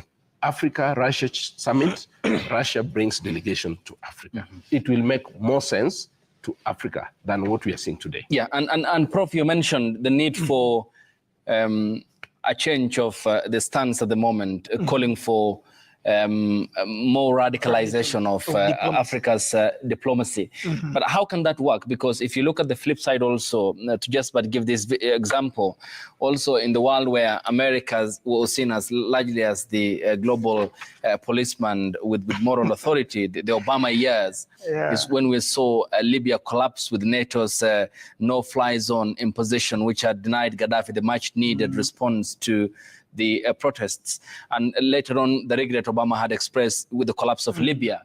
Also, Nicolas Sarkozy, as mentioned by Ahmed there, and also the British Prime Minister then, David Cameron. If that did not work, and this isn't working, then what position can Africa take in this very fluid and tense environment? One thing that you make no doubt is that America's decline is so rapid. It's a rapid decline. It is a race to the bottom at a time. In fact, that's what worries them. That is what making Trump to behave the way he's behaving. In fact, the vote in the United States for Donald J. Trump was a vote against self-decline. And this is both in Europe and in the Americas. How, therefore, can Africa flip the page? That is the fundamental question. Of course, we are not yet at a position where financially, economically, we can fight with the US, but we can take advantage of it through our own indigenous voices, common championship of African values, African visions, African desires, African development needs. We can do it at a continental level. One of the institutional normative frameworks of doing so is the African Free Continental Free Trade Area. That could be one of them. But then also another thing is also at this particular time, where America is becoming more and more, is retreating more and more inwardly, we can also find our alliances and allegiances elsewhere. And those alliances and allegiances, we can find them in Russia, we can find them in China, through other global forces. The BRICS, for instance, are coming. They are coming so forcefully, including with their own currency. You can be sure that America will not be where they are today in the next 50 years. All the projections are out there. In fact, the narrative, the discourse, the progressivist discourse of make America great again is actually an implicit and an explicit acknowledgement of self-decline of former colonial empires. And of course, that explains also what happened in the United Kingdom, the Brexit. Why are people retreating in themselves? Because there are other giants. If at one point you are the land or the empire where the sun never sets, in this day and age, you are the empire where the sun never rises. It is a great concern to Western hegemony. Okay. You know, the multipolar world, and it's not only in China, it's not only the other force. There is China that is arising. There is also Africa that is rising. We can be self-dependent. We can be self-sufficient. If, for instance, we give strength to our own trade regime, that is actually part of the knowledge that we need to spread around so that we can be self-reliant, self-sufficient. Yes, Ahmed, your hand is up. I'll come to you, Gordon. Well, I just want to say, I think that we wish the African Union not to be a place where that they're going to come next year and meet as another African Union. We need to see some progress. We need to see, for an example, that the regional community of East Africa brings down the barriers of the borders. We have a free currency. We have no need for several East African ministers. We should just have one. We should have one budget day. We should calibrate our economies. We should be able to export chicken from Tanga to Turkana. I mean, this is just nonsense. And these are the things that the barriers that are being put up to stop development. And we need to change that. And if we don't change that, then what is going to happen is that this degradation of our economy, the degradation of the society, the unemployment, all these infrastructure problems will continue. And I think that needs new, bright, economic policies that will help produce what is the best social policy in any country or region, and that's jobs, jobs, jobs for people. Yes, Gordon. There's one aspect that we seem to be either ignoring or forgetting. That's the role of civil society in all this thing. Because the civil society today in Africa is so fundamental that they manage even to bring down OECD, and they are in the race to replace it with the UN tax model. That in itself shows the achievement of the African civil society. So I think even the leadership that is yet to come must ensure that it incorporates civil society to the fullest, to ensure that the civil society does not just push what is in the interest of the people, but also pushes what is in the interest of the continent at large without segmenting it into various portions. If we go to the UN Security Council, for example, our problems do not start and end with the UN Security Council. Okay. But it starts and ends with the UN and its structure. UN, in the manner with which it is structured today, disadvantages Africa in all forms. So if we are to do anything at the UN level, then Africa must champion fully for the reform of UN. And that cannot just come from heads of states alone. That must have a concerted effort from the heads of state and the civil society that will ensure the reforms that we yearn to see are achieved. Yeah, and can that happen? Professor, finish up here. We have some 4 minutes before. For the, there's a scholar in development economics, actually post-development economics, that says to change the world, we have to have a pluriverse, a pluriverse of ideas. Once we have multiple ideas with which we can experiment, we will live in a better country, in a better continent. But once we surrender our visions, our thought processes, our knowledges to one moral force, to one unipolar force, we lose it. Let Africa come up with their own endogenous ideas.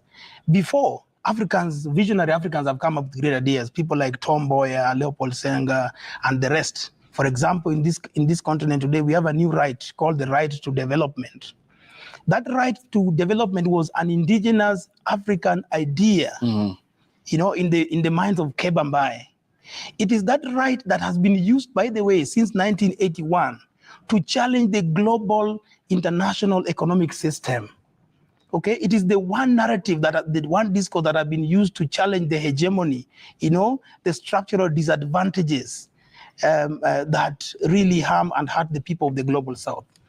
We can come up with multiple ideas, and the person who takes over African leadership can create another ism. It can be African nationalism, it can be Ubuntuism, it can be anything else that is African-born, African. And by the way, there is a power in ideas.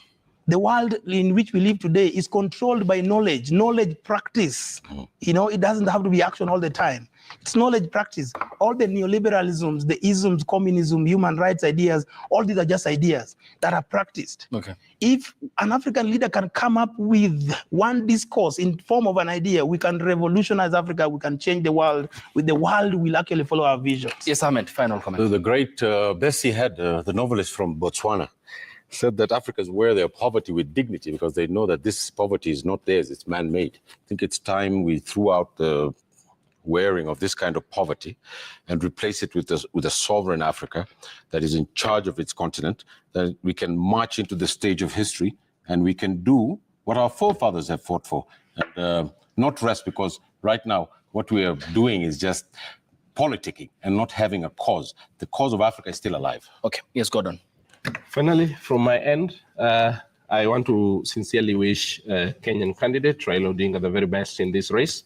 I know it is not done till it is done, but even in all that, we know he bears the vision, the aspiration, and the Pan-Africanism that Africa deserves now. We are standing at a very critical juncture that we need not just someone to lead, but we need a leader who has been tried, tested, and has been proven, not just as a leader of a nation, not just as a leader of Africa, but a leader who can champion the aspirations of Africa to the next level.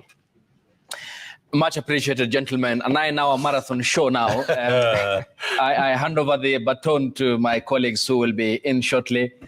Just a summary of the events we had since morning here on the broadcast from Addis. The trio of Seth Olale, Olive Barros, and Stephen Leto gave us an account of the event-filled day at the headquarters of the African Union, and the last and the final address from Musa Faki Mahamat, the outgoing chairperson of the African Union, outlining the continent's position on Palestine and the people of Gaza, talking about finances for critical sectors and Africa's youth, which he had labeled as a gold mine for the continent to leverage on.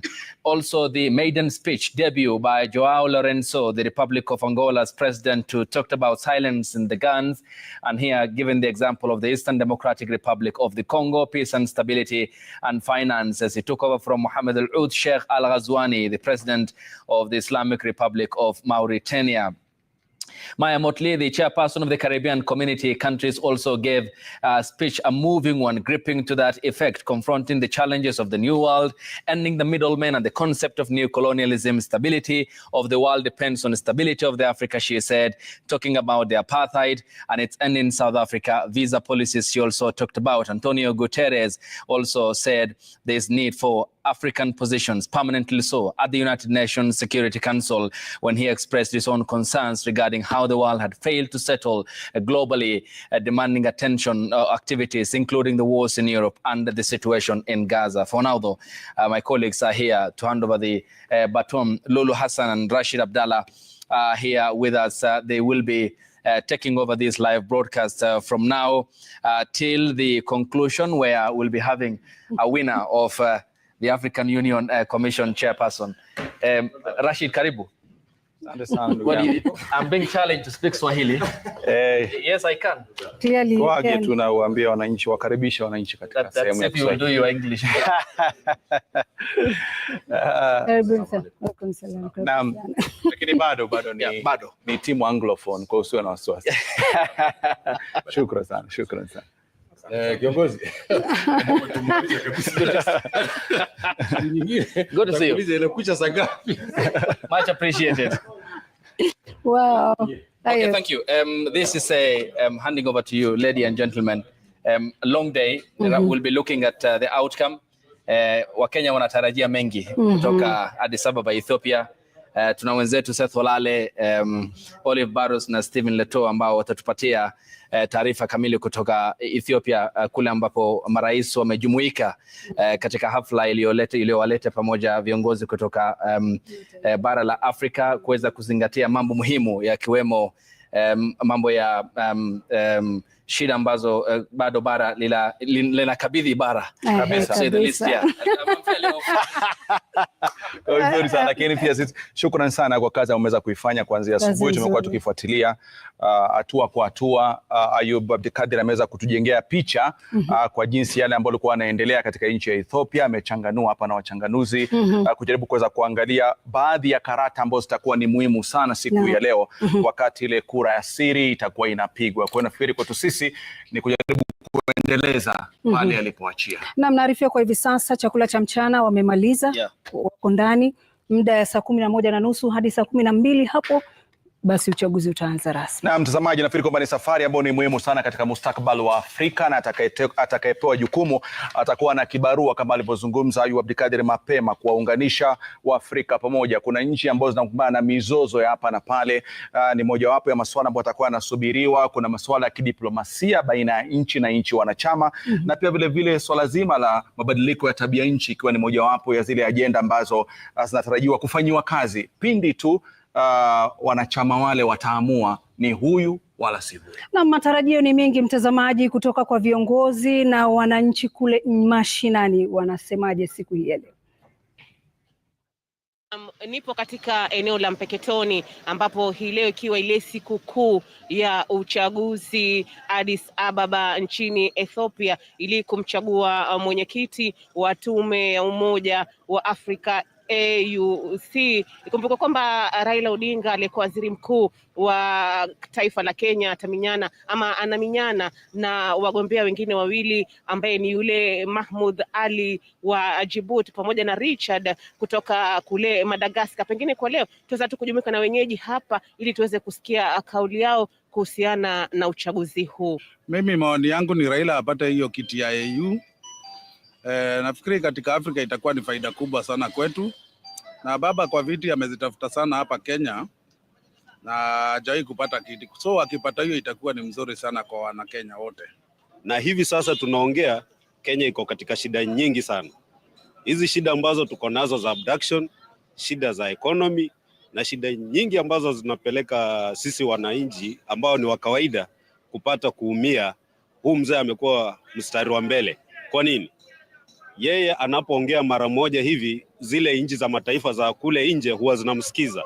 Ikiwezekana ninaomba kwamba aanguke ili kwamba arudi hapa katika nchi yetu. Tunamhitaji, tuna matatizo mengi sana ambayo kwa sasa tunafaa kuwa anatusuluhishia katika ile nafasi aliyoko nayo. Mimi nasema hivi, baba pale kushinda, mimi naona ni win-win. Akishinda sawa, ni Mkenya, Kenya hajaipata ile nafasi.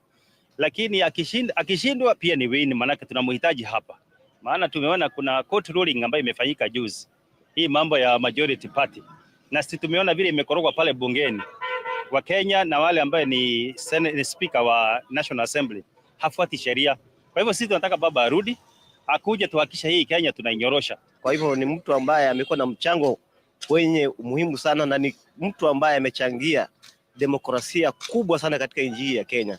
In fact, Kenya inajulikana kwa demokrasia, na Kenya inajulikana imepanuka kisiasa kwa sababu ya baba.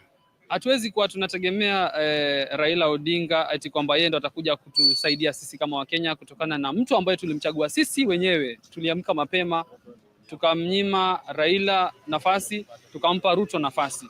Tena sisi tena tuweke msalaba ule tumbebeshe mtu kwamba wewe tunataka uketi pale utusaidie. Hapana. Na siungani nao kusema kwamba tunamtakia Raila kuanguka.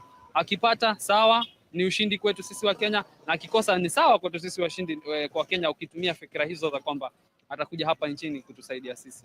Na kama vile ambavyo tumeweza kusikia sehemi baadhi ya wenyeji wakiunga mkono hatua kwamba Raila Odinga aweze kushinda nafasi hii, kwani itaweka Kenya katika ramani, huku wengi pia wakionekana kwamba kupinga uamuzi huu, wakisema wanatamani ama wanadai kwamba uchaguzi huu Raila aweze kushindwa ili arudi nyumbani, kwa kile ambacho wametaja taifa la Kenya kuna changamoto mbalimbali ikiwemo masuala ya utekaji nyara, kuna masuala ya hali ngumu za maisha, wakisema ni baba Raila peke yake ambaye ataweza kutetea taifa hili, wananchi wa kawaida aweze kunufaika. Rahma Rashid, Runinga Citizen, kaunti ya Lamu.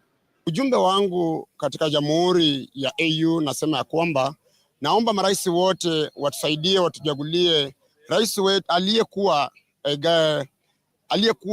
aliyewania kiti katika nchi ya Kenya, Mheshimiwa Raila Amolo Odinga aweze kupita kiti cha AU, ili pia sisi wa Kenya tujivunie kuwa na Mkenya ambaye anawakilisha kule AU. Mungu atakaposaidia Mheshimiwa wetu Raila Amolo Odinga kwa kupita, Wakenya tunafuraha na tutapenda nchi zote ambazo zimeweza kuketi na kumchagua Raila kama msimamizi wa AU. Kama sisi wakazi wa Kenya tutashukuru sana wakati Mheshimiwa Raila atachaguliwa. Itaweza kuleta manufaa makubwa sana katika nchi yetu. Pia itaweza kupanua uchumi wa Afrika kwa sababu tutakuwa pia tunajifunia rais wetu wa Afrika mzima. Kwa hivyo nataka tu nishukuru, naomba ya kwamba kura zitakapoendelea kupigwa, Mungu akaweze kutusaidia, Mheshimiwa wetu Raila akaweze kuebuka na ushindi wa ajabu. Nataka tu nishukuru Mwenyezi Mungu na nataka nishukuru rais wetu wa Kenya kwa kusimama pamoja na baba wetu Raila Amolo Odinga kwa kuwania kiti cha AU. Na mimi hapa kama mkazi wa Kenya na mtu wa baba damu, nataka nishukuru kwamba iwapo tunangoja tu siku ya leo imefika tu, tunangoja masaa tuweze kusikia kwamba Raila Amolo Odinga amepata hiyo kiti. Na mimi kama mkazi wa Kenya nitashukuru sana Raila Amolo Odinga akipata hiyo nafasi ya AU. Mimi naona kwamba haswa Kenya tutapata mabadiliko. Tunaona kwamba miundo msingi itabadilishwa, na vile mambo na elimu tunaona kwamba elimu ambayo inaenda kuwa Kenya itakuwa elimu ya manufaa. Mimi naona kwamba Raila ni mtu ampenda amani. Yeye wakati wa uchaguzi yeye alikuwa analeta amani, anatuliza viongozi, hata wananchi pia walikuwa wanatulia kwa sababu ya amani yake. Hata yeye akipita ataleta amani Afrika, na Afrika pia itapata amani. Hata hizi vita ambayo inaendelea hapa Afrika pia amani itapatikana kwa sababu yeye ni mpenda amani. Langu tu ni kutakia Mheshimiwa Raila Odinga kila laheri anapoelekea katika uchaguzi siku hii ya leo. Atakapoibuka mshindi tutashukuru sana kama Wakenya. Hasa kwamba ile madiliko taona, kitu ya kwanza najua Mheshimiwa Ruto na Raila, kitu cha kwanza atapigania corruption. Kiangalia Afrika corruption ni mingi sana. Tunaamini ya kwamba yale mabadiliko, mambo infrastructure, ukiangalia mambo ya ujenzi, ukiangalia ni mambo mengi, mabadiliko mengi tunatarajia kutoka kwake. Kwa majina naitwa Vincent Kibrono Mutai Pilato wa Lalakin Litein, eneo la Pureti sub county. Hii ni tarehe 15 siku ya leo mwezi wa pili, na kuna uchaguzi ambayo inaendelea huko Addis Ababa. Na kitu naomba ya kwamba Raila, nauliza huyu Raila mpendwa ambaye ni baba wa wengi wa Kenya, unatuachia nani baba? Unatuachia nani? Unajua baba, hata paka akiondoka kwa nyumba, panya watakuwa wengi, watatuuma usiku, watatuuma mchana. Sasa unatuachia ni nani? Sikumaanisha wewe ni paka, hii ni mfano tu. Sasa baba, ningependa niseme ya kwamba nikimaliza, mbona wabunge wengi wameenda huko Addis Ababa kufanyia Raila campaign, watakuwa eche na manini? Sasa Raila, usituaje baba, kwa sababu tuacha, kuna ujue ya kwamba hata rais mwenyewe akisema tufanyie Raila aende ng'ambo zile, sasa ujue ya kwamba anakushikilia pale ili usiombe kiti ya 2027 hapa Kenya. Lakini Raila, maombi yangu usipate katika jina la Yesu. Usipate Raila kabisa kuja Kenya. Tuachie nani? Walemavu na wasiojiweza wote usipate katika jina la Yesu Raila. Utapata ya Kenya. Asante. Thank you. I'm Mr. Kipkemoi Kiri Vincent. I come from Kericho County, Pureti sub-county. On the onset, I want to say Papa Raila Odinga he has been struggling for this nation. The constitution we have now, it was the brainchild of Raila Odinga. So it is time Raila to head Africa. And we trust Raila to lead Africa and the entire world. So tunaombea Raila achukue kiti ya AU, na for the first time in Kenya, the first African leader to come from Kenya. And I want to congratulate our President WilliamRuto for supporting Raila. We are behind Papa and WilliamRuto. Sina mengi. Kwa majina naitwa Raia, mkazi wa Litein.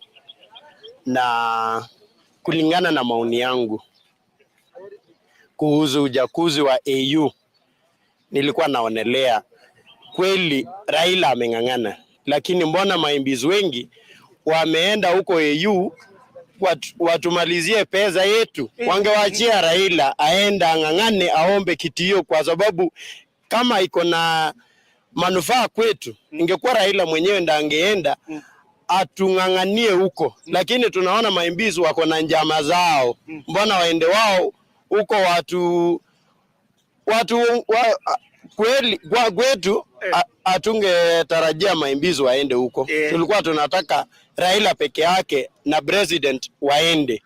Lakini saa hii tunaomba tu Raila arudi nyumbani. Asipate hiyo AU. Hiyo ni maoni yangu na imeisha. Kwa sababu tunaona analazimishwa, si eti ni yeye mwenyewe ndiye anapenda kwenda kuomba hiyo kiti. Ni kama amelazimishwa. Kwake hana nia ya kuomba hiyo kiti. Ni kama alilazimishwa. Asante. Pole. Kwa majina naitwa Cyrus Arab Darus. Nilikuwa naonelea kwamba tupe Raila alafu atuondolee ile shida tuko kwa inji, kwa sababu ametusumbua sana. So akienda huko tuonelee kwamba Ruto akiwa rais wa inji tutapata manufaa, kwa sababu hakuna mwingine atapingana na yeye come 2027. Na Raila asipochukua unaonaje? Raila asipochukua, Raila ameng'ang'ana sana. Raila ameng'ang'ana sana bwana. Wacha achukue tu hii. Hiyo ni maoni yangu.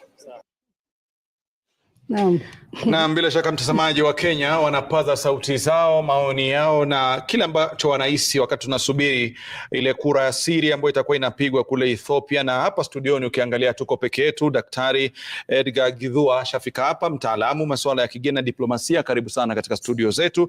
Na pia vile vile mchanganuzi masuala ya kigeni ndugu yangu Tuma Charo, karibu sana pia vile vile katika studio zetu. Naona Stephen Leto yuko tayari kuzungumza nasi, lakini tuwajengee tu wananchi wajue wadhifa uliokuwepo, nani walikuwepo na nani wanaotaka. Nani atakayerithiwa siku hii ya leo. Mtazamaji, labda nije hapa niweze kuonesha mawili matatu kuhusiana na kile ambacho Wakenya wanatarajia siku ya leo. Tunauliza, je, nani ni mrithi? Nani atakayerithi siku hii ya leo? Kumradhi kidogo, kuna tashwishi katika waliowahi kuwa wenyekiti wa AUC kama mnavyoona ni Alpha Omar Konare kutoka nchi ya Mali mwaka 2003 hadi 2008, Almara Esse kutoka Ivory Coast mwaka 2002 hadi 2003, na pia vilevile shirika la Umoja wa Afrika hadi kuingia kwa tume ya Umoja wa Afrika.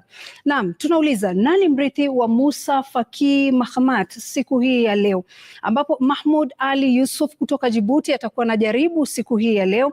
Raila Amolo Odinga kutoka Kenya, ambapo wengi macho masikio yote yako humu nchini kuhakikisha kwamba wanafuatilia kuhusiana na tukio la leo, na pia vile vile Madagascar, Richard Radriamandrato pia yeye anakimezea mate kiti hichi cha wenyekiti wa Umoja wa Afrika siku hii ya leo, ambapo muda mchache kutokea sasa na ripoti rasmi kwamba uchaguzi huenda ukaanza. Sijui Leto anasemaje Rashid?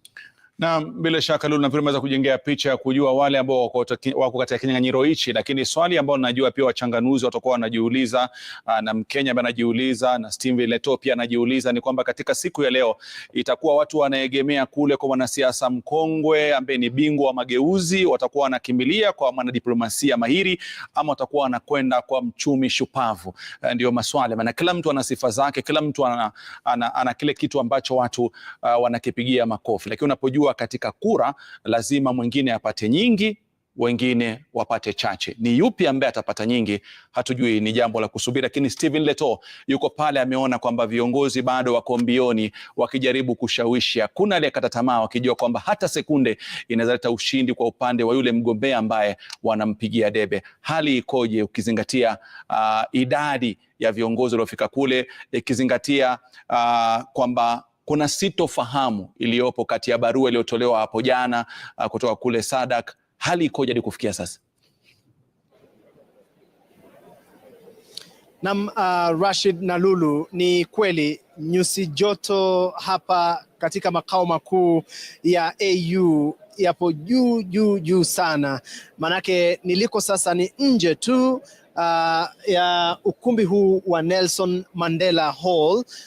Huo ndio ukumbi ambapo tutajua mbivu na mbichi, yaani ni nani atakayemrithi Musa Faki kutoka nchi ya Chad kama mwenyekiti wa AUC. Na ikumbuke kwamba leo kila kitu kijani kibichi, mavazi kunradhi, kijani kibichi, fikra kijani kibichi, unapoona kijani kibichi, lakini hamna mrengo wowote hapa, manake yeyote atakayeibuka mshindi mle ndani, basi muungano ambao watakuja kuungana ni muungano wa kijani kibichi, muungano ambao unakisiwa kwamba ni rangi inayowakilisha umoja wa Afrika nzima, umoja wa bara Afrika katika AUC. Kwa hivyo mle ndani tumekuwa na kikao kikubwa ama kizima ambacho kilianza mwendo wa saa 5 asubuhi, na kukawa ni muda wa kumpa yule Musa Faki anayeondoka kutoa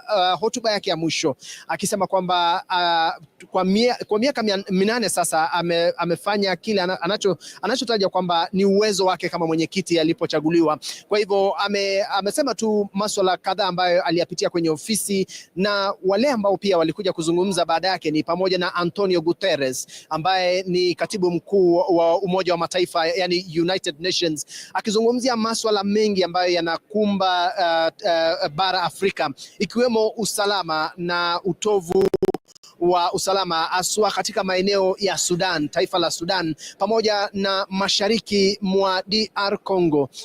Haya akiwa baadhi ya masuala tu ambayo yamejadiliwa hapo, lakini muda huu kuanzia saa 8 kumekuwa na mkutano wa faragha wa wale wanaowakilisha bara Afrika, yani wale viongozi kutoka bara Afrika, wakizungumzia tu kuhusu masuala mengi, ikiwemo yale ambayo yamezungumziwa ama yalikuwa yameratibiwa na mawaziri kadha wa kadha, na lile linaloendelea mle ndani. Pia tunatarajia kwamba kutakuwa na uchaguzi wa ni nani atakayemrithi Musa Faki kama mwenyekiti wa AUC, kukiwa na Raila Odinga kutoka Kenya, Mohamed Ali Yusuf kutoka Djibouti na Richard Randiamandrato kutoka kisiwa cha Madagascar. Ninaye mwenzangu Seth Olale, amekuwa naye akifanya pita zake kinini.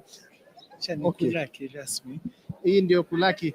Naona ameniletea sijui tutaita nini, Mashirima Kapombe yuko wapi, ama atupatie longa moja, manake scarf sijui itaitwaje, manake naona kila mmoja anayefika hapa anapewa scarf hii ya rangi nyeupe kabisa ambayo imeandikwa Ethiopia Land of Origin. Hiyo ndiyo nimepata. Kwa hivyo nashukuru Seth. Na hii pia ni yani inadhibitisha kwamba una kibali, ya kwamba jina lako Leto liliweza kuangaziwa likakubaliwa, na ndiposa ukaweza kufika hapa kama mwanahabari. Lakini kosa lako Leto ni moja tu. Katika kikao cha kwanza asubuhi ulienda ukaketi karibu na marais, hadi wale walinzi wa ndani wa marais wakadhani kwamba wewe ni rais vile vile, lakini tuliona uliweza kufurushwa baadaye, lakini ni mazoea tu. Basi mtazamaji, tunaarifiwa kwamba shughuli ya uchaguzi hivi sasa inaendelea. Tunaarifiwa kwamba shughuli ya uchaguzi unaendelea na kwamba ni uwenyekiti wa Tume ya Afrika Mashariki wanaanza na uwenyekiti, ndiposa kisha baadaye kwenye naibu mwenyekiti. Nakumbuka kwamba wenyekiti wanaowania wenyekiti ni watatu kama nilivyotaja awali: Raila Odinga, Mohamed Ali Yusuf na Richard Randiamandrato, lakini wanaogombania kiti cha unaibu wenyekiti ni 4 kutoka mataifa ya kaskazini mwa bara Afrika. Naam, na Steven Leto ndiposa tumeweza kumwona mgombeaji mwenyekiti kutoka Djibouti yuko katika jumba hili, na ni ishara kwamba tayari wameambiwa watoke mle ndani katika ukumbi wa Nelson Mandela plenary. Maana yake ni kwamba wakati uchaguzi unaendelea, basi wagombea wote wanatakiwa kuwa nje kutokana na sheria za uchaguzi hapa katika Tume ya Afrika. Basi hiyo inamaanisha nini Leto? Ya kwamba pengine itapofikia saa 11 hivi ama itapofika saa 11:30, basi mshindi ama mbivu na mbichi tutajua kwa kina. Je, ni nani atakayechukua wadhifa wake Musa Faki, mwenyekiti anayeondoka? Kule Vatican wanaita white smoke. White smoke. Lakini mtazamaji, kumbuka kwamba mbali na ni wengi tu ambao wameweza kufika hapa na kuangazia maswala ya shughuli ya uchaguzi, hasa makala ya 38 ya Tume ya Afrika ya AU. Ni uchaguzi ambao umekuwa ukifuatiliwa kwa kina, na hivi sasa tu niweze kumkaribisha mbunge kutoka kule eneo la Pokot ambaye ni David Kosing ambaye ameweza kufika hapa. Wewe tu ni mmoja wa wajumbe, naona umeandikwa kwamba delegate, kumaanisha wewe ni mjumbe na umepata kibali ya kushuhudia shughuli ya uchaguzi wa leo. Lakini tueleze tu kufikia sasa matarajio yako ni yepi na umepata nini ama umeweza kuelimika kivipi kutokana na yale ambayo yanaendelea hapa katika Tume ya Afrika? Ya kwanza ndugu yangu ni maombi. Hiyo ni ya kwanza. Kwa sababu sasa nafikiri tukiona madakika na masaa, nafikiri wameanza kupiga kura. Na tumearifiwa kura kupiga, shughuli hiyo inaendelea. Yes. So hata roho yangu inaanza kuchamuka kidogo na kwenda juu, kwa sababu nimejawa na zile maombi za Baba kupita. Because sisi tumeona yale yalifanywa kama campaign. Kwa mfano ile kampeni iliwekwa na mtukufu Rais Mheshimiwa WilliamRuto. Aliweka kampeni ambayo sisi kama Wakenya, kwa sababu hii ushindi sio ya Mheshimiwa Raila Odinga, hii ni ushindi ya Kenya. Na tumeona ile juhudi ambazo zimewekwa na rais wetu ni juhudi ambazo ni za juu, ambazo zimetupatia sisi ile inaitwa hopes ama matumaini kubwa. Na kwa hivyo sisi saizi roho zetu zinadunda. Namba 2, tuko na candidate mzuri sana. Tuko na candidate ambaye tunaweza kusema katika historia ya Kenya kupeana candidate ambaye anatakana kutafuta hii kiti cha Africa Union. Tuko na candidate number 1. Profile yake ni juu, ni Mheshimiwa Raila. Ako na profile nzuri sana. Kwa mambo ya Afrika anajulikana kila mahali Afrika. Mambo ya Pan-Africanism, he is number 1. So sisi sasa hii nafikiri hata hakuna haja kuongea mambo mengi ndugu yangu. Tunasema tu labda saa moja ambayo imebaki kwa sahihi. Only 1 hour. Tunataka tujue results. Na kwa maoni yangu na roho zangu na maombi yangu, nataka Raila atangazwe kama mshindi bwana. Alafu tuende nyumbani na raha. Unaona wabunge hapa tuko wengi, tuko karibu 80.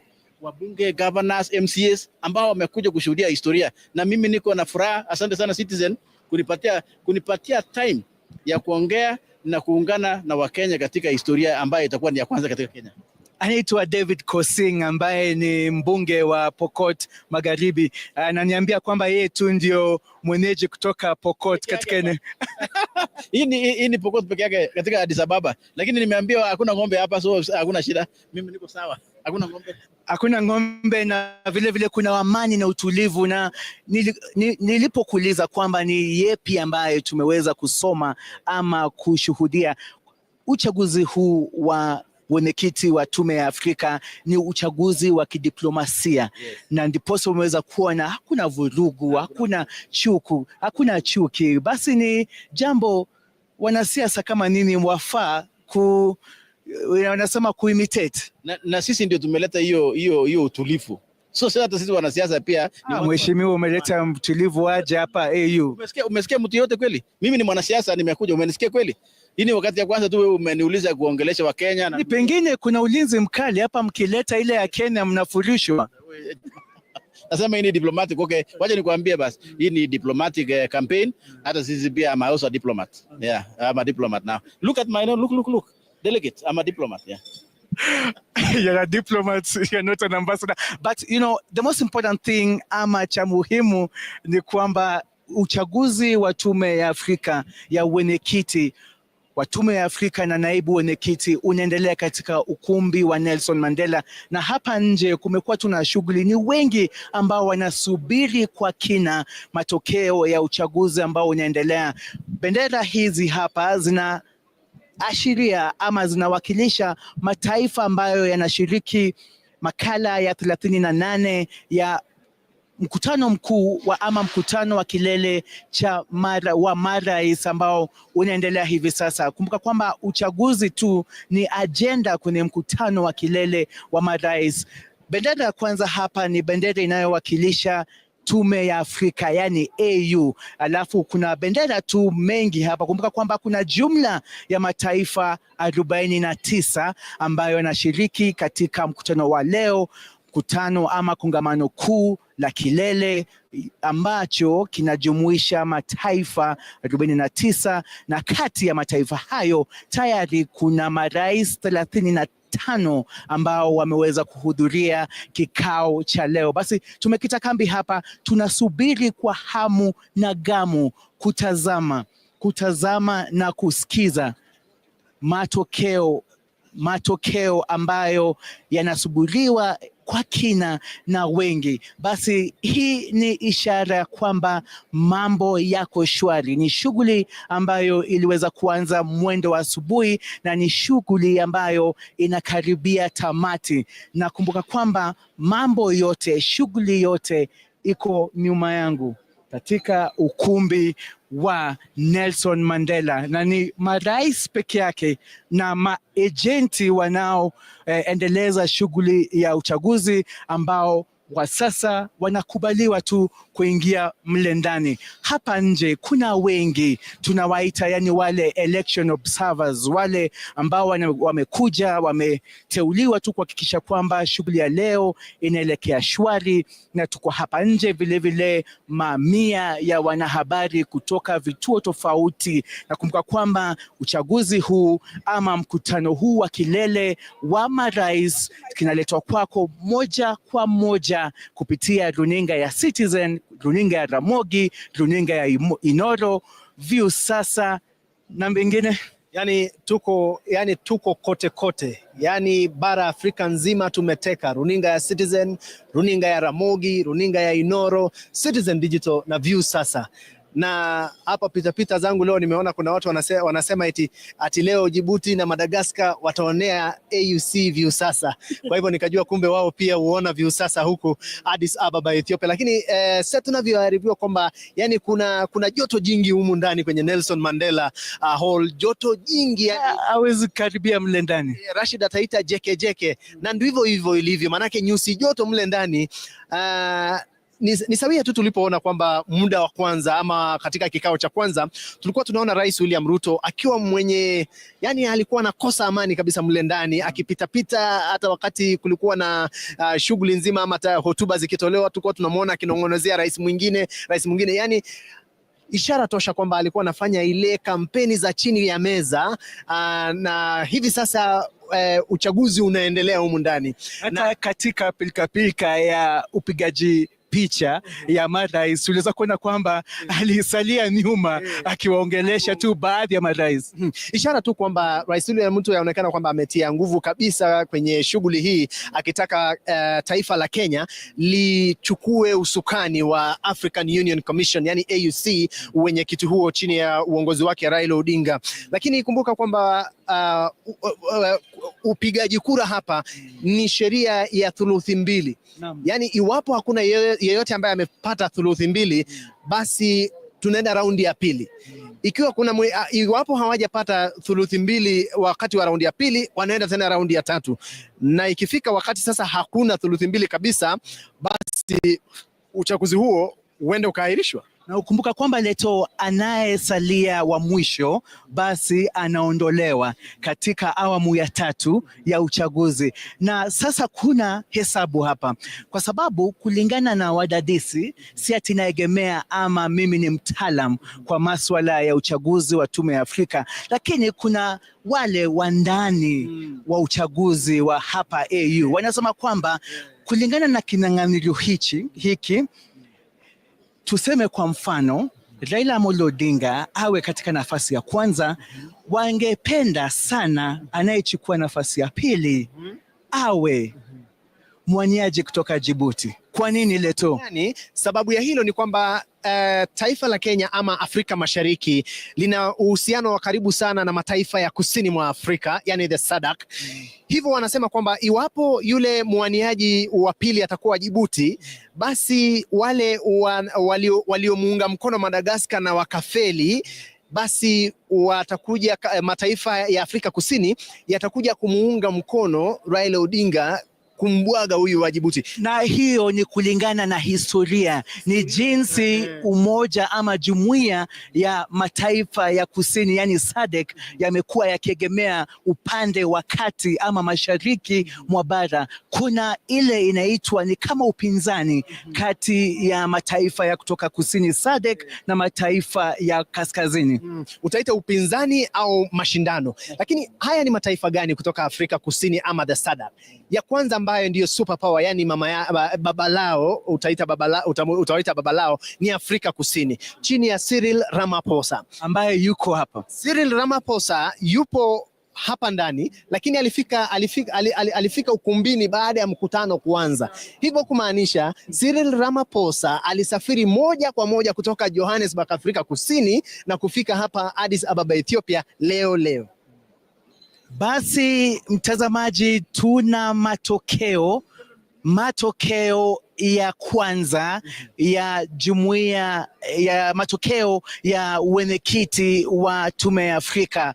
Basi mtazamaji, tuna matokeo ya raundi ama awamu ya kwanza ya uchaguzi wa mwenyekiti wa Tume ya Afrika. Acha tuseme kwanza, usipopata 2/3 tunaenda raundi ya pili. Kwa hivyo tuangalie matokeo haya ambayo tumeyapokea kutoka mle ndani. Haya, kumbuka kwamba matokeo haya yanalingana na wale wa ndani, hasa kutoka maafisa wakuu serikalini na ambao tunazungumza nao moja kwa moja, na vile kuna vile wanaosimamia uchaguzi ambao vile wanatupasha matokeo haya ama habari haya. Basi tusome awamu ya kwanza almaarufu kwa kimombo round 1.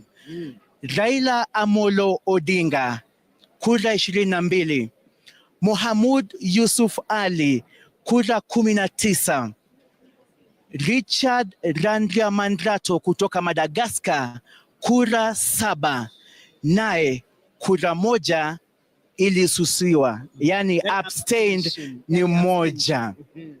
Sasa kuna raundi ya pili. Nikulete tu manake pia sisi tuko na ile tallying center. So hemu tusikie tallying center yetu inasema aje, manake kuna haya ni baadhi tu ya matokeo tunayopokea. Manake kulikuwa na raundi ya kwanza na raundi ya kwanza kulikuwa na Richard Randriamandrato kutoka Madagascar, alikuwa amejinyakulia kura 10. Hiyo ndio ilikuwa raundi ya kwanza. Na yule kutoka Djibouti alipata kura 18, na Raila Odinga kwenye awamu ya kwanza akapata kura 20. Sasa raundi ya pili ndio hapa ndio tumesema raundi ya pili kwamba Raila Odinga bado anaongoza kwa kura 22. Mohamud kura 19, na wa Madagascar ameshuka kutoka kura 10 hadi kura 7. Na Raila Odinga ukitizama hapo amepanda na kura 2 kutoka 20 hadi 22. Kwa hivyo inamaanisha kwamba kati ya kura 3 ambazo Madagascar wamepoteza kutoka kusini mwa Afrika, kura 2 zimemwendea Raila Odinga na kura 1 ikamwendea mwaniaji wa Djibouti Ali Yusuf. Raundi ya 3 itakuweje? Nakumbuka kwamba mtazamaji, ni matokeo ambayo unayapata moja kwa moja kupitia runinga zetu zote, runinga ya Citizen, runinga ya Inoro, runinga ya Ramogi, Viusasa, mtandao Radio Citizen. Acha basi nirudie mtazamaji, second round, yani awamu ya pili, uchaguzi wa tume wa wenyekiti wa tume ya AUC. Raila Amolo Odinga mwaniaji kutoka Kenya kura 22, Mohamud Yusuf Ali mwaniaji kutoka Djibouti kura 19, Richard Randriamandrato kutoka Madagascar kura 7.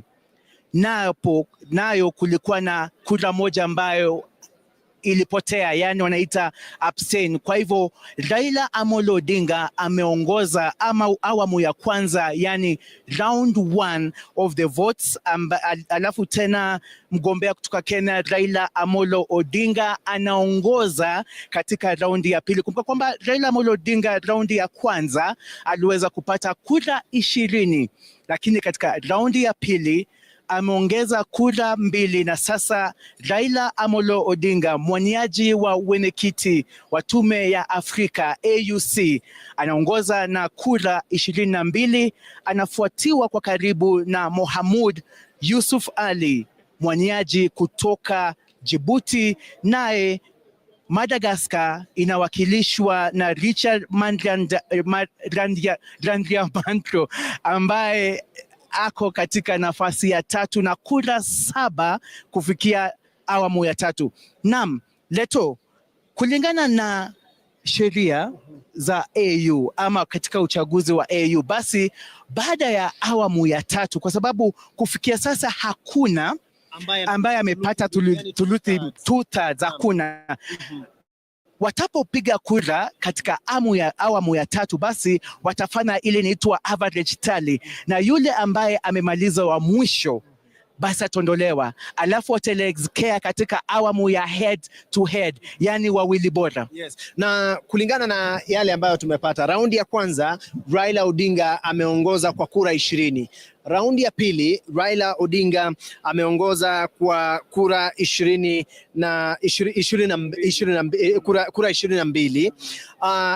Kisha tuna sasa raundi ya 3 ambayo tunangoja, tushapokea matokeo, lakini tunangoja verification, yani manake sisi tunataka kwamba matokeo ambayo tunakudondolea hapa kutoka makao makuu ya AUC hapa nje ya ukumbi wa Nelson Mandela Plenary ni matokeo ambayo yamepitiwa si mara moja, si mara 2, si mara 3, bali yamepitiwa na asasi tofauti kuhakikisha kwamba tumepata ile tunaita the correct, sijui kwa sababu Ramogi pia wanatutizama, sijui kwa Ramogi utaita aje, the correct information.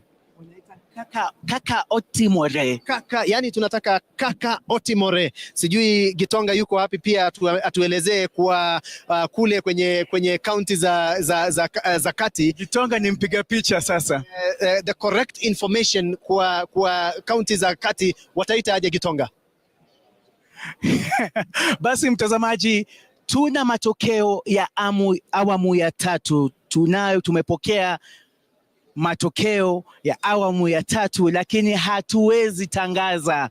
Kwa nini? Kwa sababu kuna ile verification process. Basi tuna wale wa ndani wanaongozwa na Olive Barrows na Robert Karanja ambao ndo makarani hivi sasa. Na sasa makarani wananielezea makarani sasa wananiambia kwamba awamu ya 3 ya kura imetoka. Sasa third round of voting, here it goes. Mambo yameanza kuchemka hapa Lulu na Rashid. Manake Raila Odinga sasa ameondoka kutoka nafasi ya kwanza, sasa yupo nafasi ya pili. Manake Mohamed Ali Yusuf sasa kwenye raundi ya 3 ya kura amepata kura 23. Raila Odinga kwenye raundi ya 3 ya kura amerejea kwenye kura 20. Kisha Richard Randriamandrato amerudi chini tena zaidi na kupata kura 5. Kwa hivyo kufikia sasa raundi ya 3 kulingana na sheria za AUC, mwaniaji wa Madagascar Richard Randriamandrato sasa ataondoka kwenye kinyang'anyiro rasmi. Sivyo, ndivyo. Na kumbuka kwamba ni sheria tu, kwa sababu hakuna aliyepata thuluthi 2. Kwa hivyo inamaanisha kwamba kufikia sasa basi Richard Randriamandrato, mwaniaji kutoka Madagascar na ambaye alipigiwa upato na Jumuiya ya Afrika Kusini yani SADC, ameondoka katika kinyang'anyiro cha wenyekiti wa tume ya AUC. Mtazamaji, labda tukusomee tu tena awamu ya 3, round 3 of the Africa Union Chairperson contest of the Africa Union. Mohamud Mohamud Ali Yusuf, 23 votes. Right Honorable Raila Odinga from Kenya, 20 votes. Richard Mandrato, 5 votes. Abstention 1. Kwa mara ya kwanza tunamwona Leto mgombea kutoka Djibouti ambaye ni Mohamud Ali Yusuf anachukua uongozi baada ya Raila Amolo Odinga kuongoza katika awamu ya kwanza na awamu ya pili. Ni kweli kwamba tukitizama tu matokeo haya ni kwamba tuangalie yule ambaye ameondoka kwenye kinyang'anyiro Mandrato kutoka taifa la Madagascar ama kisiwa cha Madagascar. Alianza na kura 10.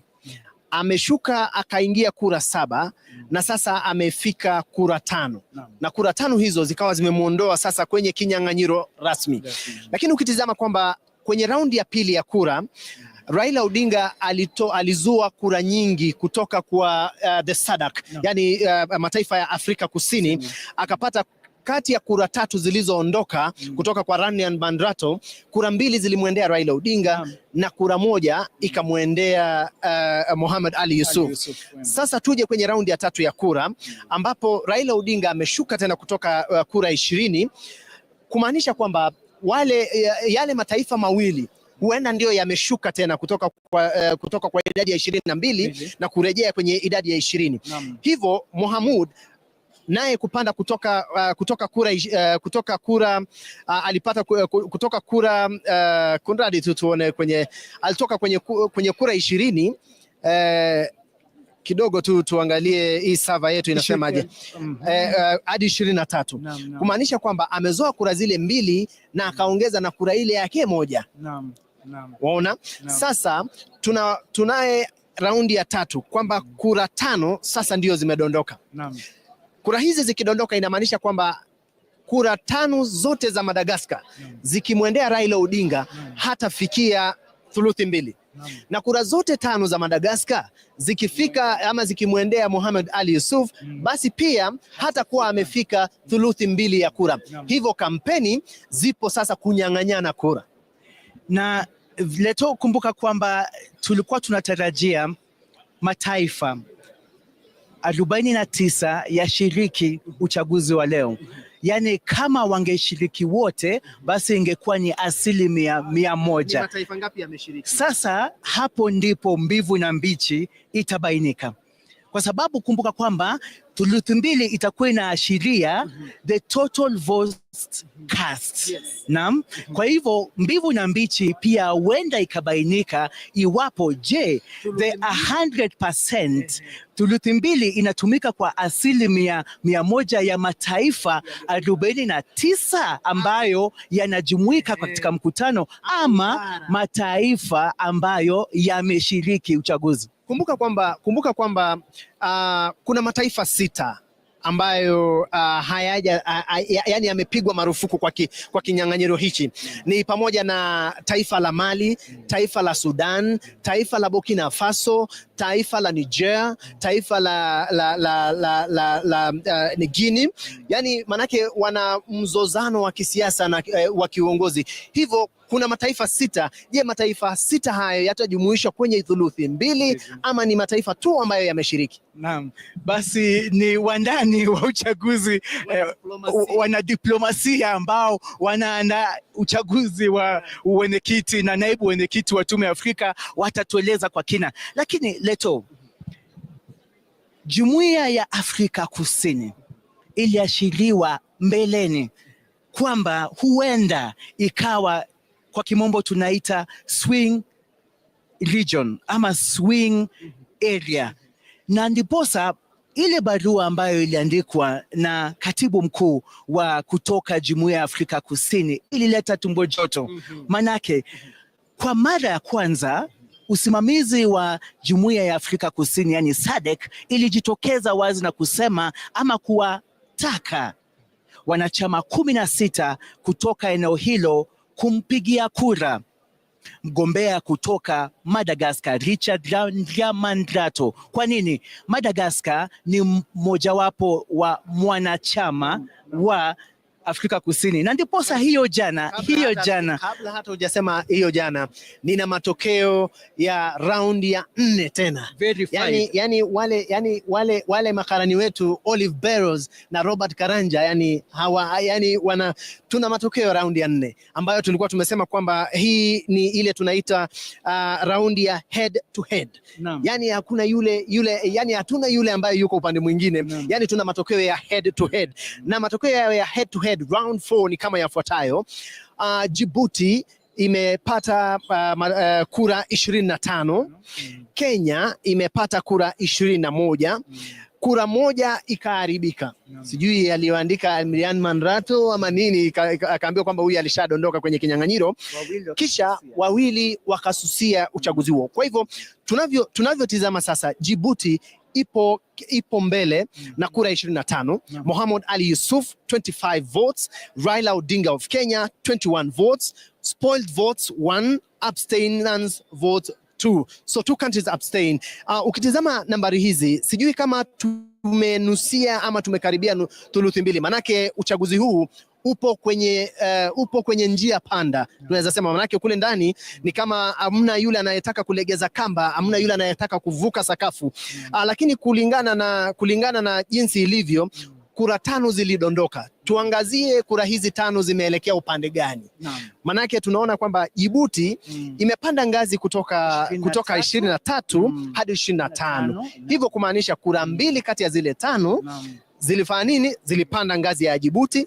Kisha Kenya ikapanda kutoka kutoka kura 20 ikapanda moja kwa moja hadi 21. Ishara kwamba kati ya zile kura moja ndio imewaendea Raila Odinga, na kisha mataifa mawili yakasusia. Hivyo kusema mataifa mawili, hivyo mataifa yote matano yamechukua msimamo. Na kama unavyoona kwamba katika awamu ya 4 ama raundi ya 4, basi kama tu tulivyosema leto ni kwamba mwaniaji kutoka Madagascar aliondolewa, ndiposa raundi ya 4 hayupo katika kinyang'anyiro round 4. Leto kufikia sasa ni 2 against 2, mawili kwa mawili. Raila Amolo Odinga alishinda raundi ya kwanza na ya pili. Mwaniaji kutoka Djibouti alishinda raundi ya 3 na 4. Basi ngoma inaendelea, na ngoma imeanza na ngoma hii inapigwa mle ndani katika ukumbi wa Nelson Mandela kule. Lakini leto labda tu mtazamaji tuweze tu kuelewa taratibu za uchaguzi wa AU.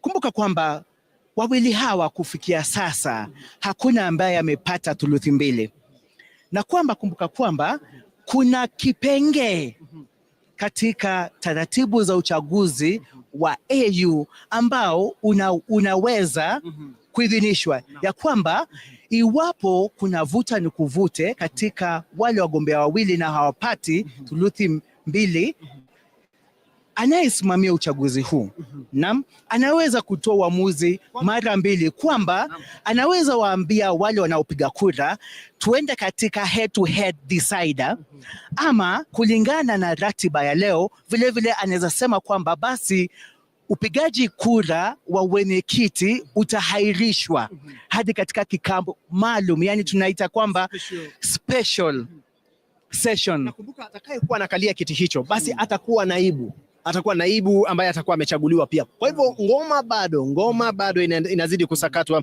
mle ndani, lakini tukijaribu tu kuchanganua ni kwamba hii leo hatukumuona rais wa taifa la Uganda Yoweri Kaguta Museveni. Yoweri Kaguta Museveni hakufika hapa katika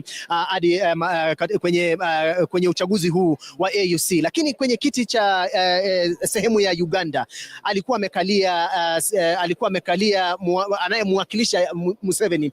Kwa hivyo sijui kwamba kulingana na wachanganuzi wa kidiplomasia watakuwa wametajaje kutokuwepo kwa rais wa taifa la Uganda Yoweri Kaguta Museveni, ambaye ndiye alifika Nairobi na kusema kwamba mimi nitakuwa kule Addis Ababa Ethiopia, na nitakuwa pia yule ambaye atakuwa anafanya kile wanaita nita second, yani nitakuwa. Lakini kufika leo hatujamwona Museveni, tumemwona naye mwakilisha akikaa kwenye nafasi yake Yoweri Kaguta Museveni. Na leto unajua kwa kura ama uchaguzi wa kidiplomasia. Wanasemanga kwa lugha ya Kimombo, on a very light note, that when it comes to serious business, yani diplomacy, it is the biggest lie.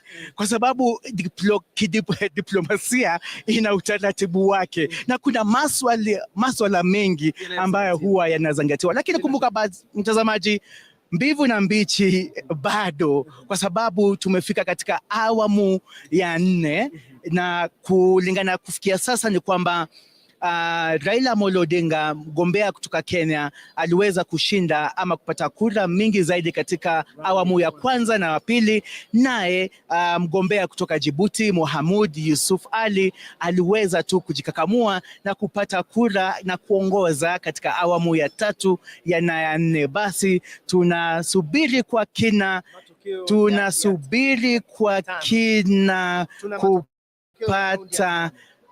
kupata matokeo ya raundi ya 5 leto. Hivi sasa naambiwa na hawa viranja ya kwamba matokeo yanaingia. Leto, butueleze matokeo ya raundi ya 5.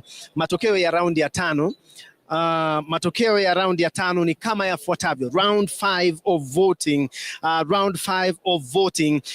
Kenya's candidate Raila Odinga has 21 votes, while Mohammed Ali Yusuf of Djibouti has 26 votes. With abstention, 2 countries have abstained in the 5th round of voting, and we can see that the Djibouti candidate has basically added about another vote. He has added 1 more vote into his tally, while in the round 4, the Djibouti candidate had 25 votes, while Raila Odinga of Kenya had 21 votes. And in the 5th round of voting, the Djibouti candidate Mohammed Ali Yusuf has stepped 1 vote ahead and now stands at 26 votes, while Raila Odinga of Kenya has stagnated at 21 votes, and 2 countries have since abstained with no spoilt vote this time round, which means all countries are now boarding to the vote except these 2 abstention.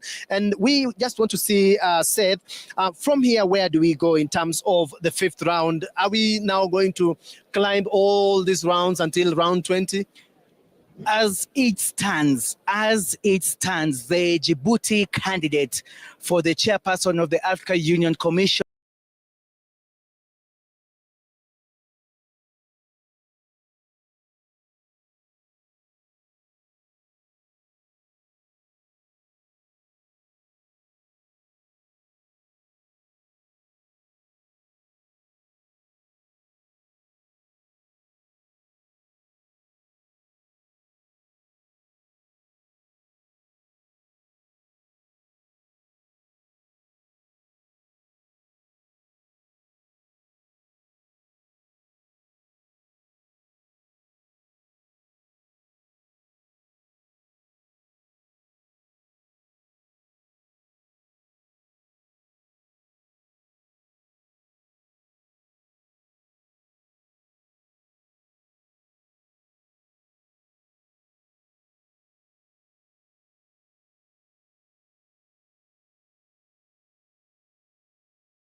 guys are being attacked, but we are still on.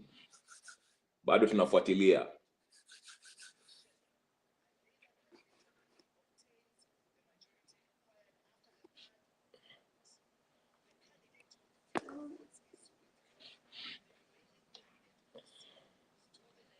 I will be bringing you this. Just hold on.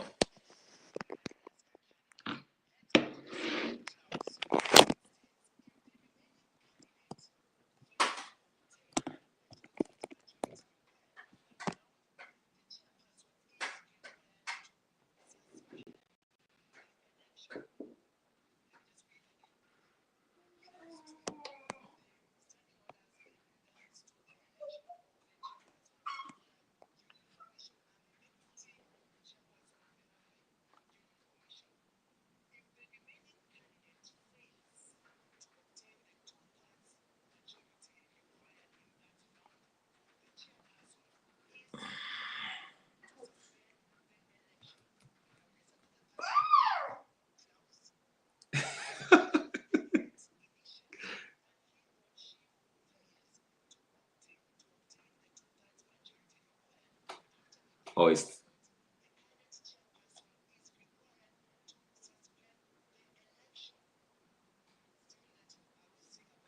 sorry guys, I'm getting attacked, but we are still following up.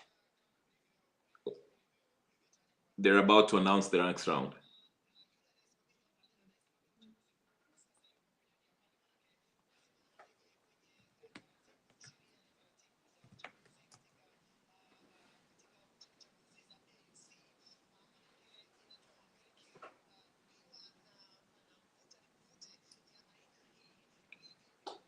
Wakina Kipu wanafanya kazi yao.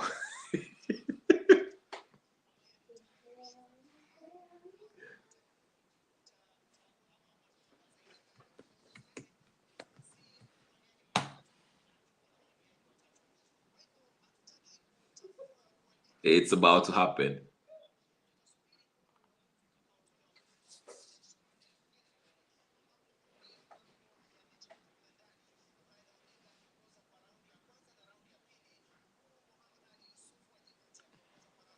Yeah, I have it.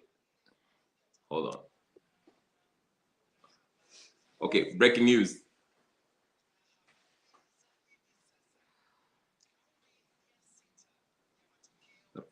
Round 6.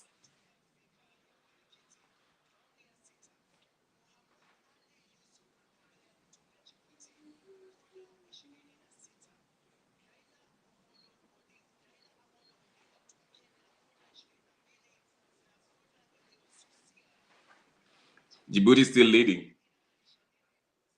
This is round 6 rounds.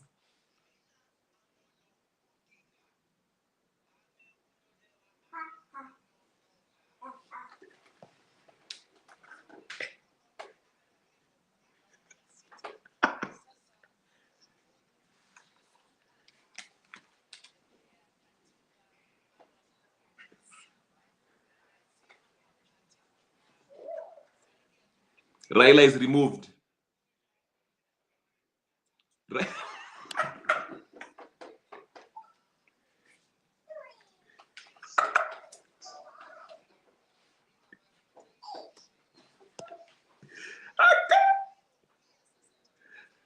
Raila is out.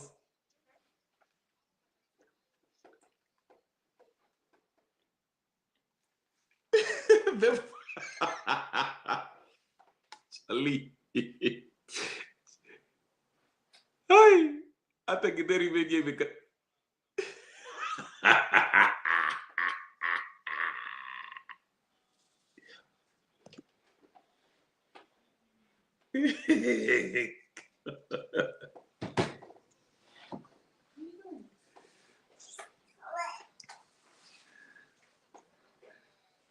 Bye.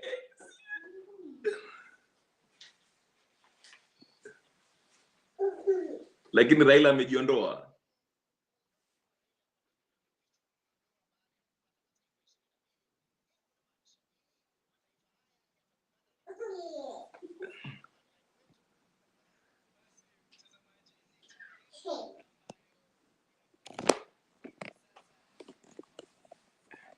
Amolo Odinga amejiona.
Hey.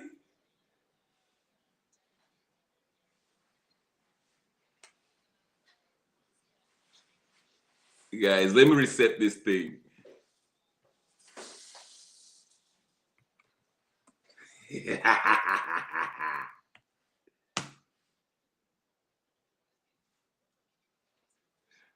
Let me set this up so I can invite everybody.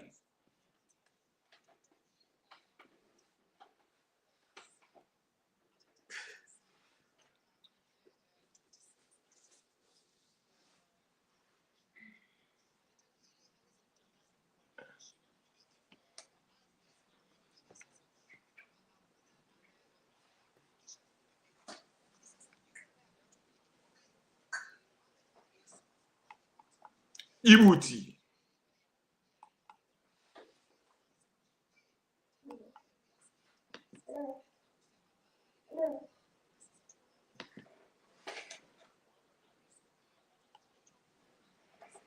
Raila has lost the Neo.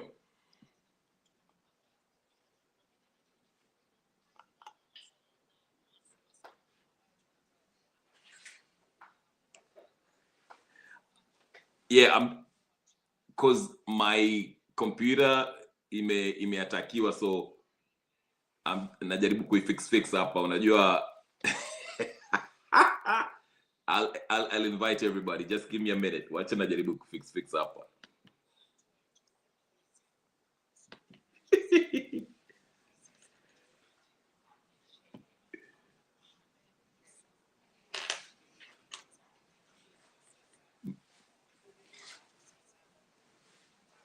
Hold on. Okay, I'm going to fix this. Just stay put. I'll invite people to the chat in the studio. Just give me.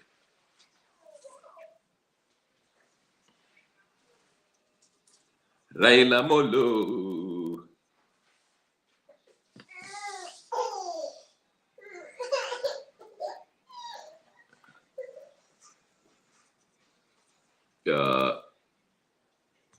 Punde si punde.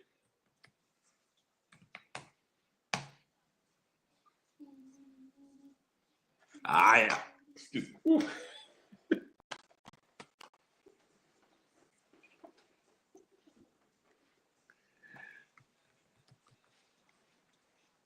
I'm setting it up. Give you a second. Wadadisi. Jamani nimeatakiwa jo.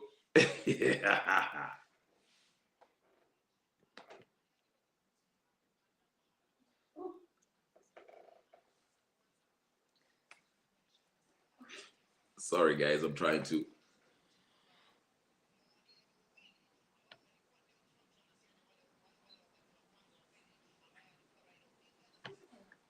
What a day, ladies and gentlemen. Raila Odinga. Raila Amolo Odinga. Raila Amolo Odinga. Ameshindwa. Raila Odinga has lost the race, as we predicted. It's not yet. It hasn't yet. As far as Nani is the sole candidate remaining in this race, because they went 6 rounds. The first round, Raila Odinga was leading. The second round, Raila Odinga was leading. The third round, Nani took over, the Djibouti candidate. The fourth round is Djibouti. The fifth round is Djibouti. Sixth round, it was Djibouti. So finally, you know, Raila Odinga, it was announced that he just decided to, I don't know if he decided or that's the rules, that he has to kind of step down or leave or give up. But that's what happened actually. So anyway, ladies and gentlemen, unfortunately, let me see if I can get people in here. Unfortunately, my laptop has been, you know, attacked. Can I keep wanafanya vitu zao? They're probably pissed. Peter Crouch.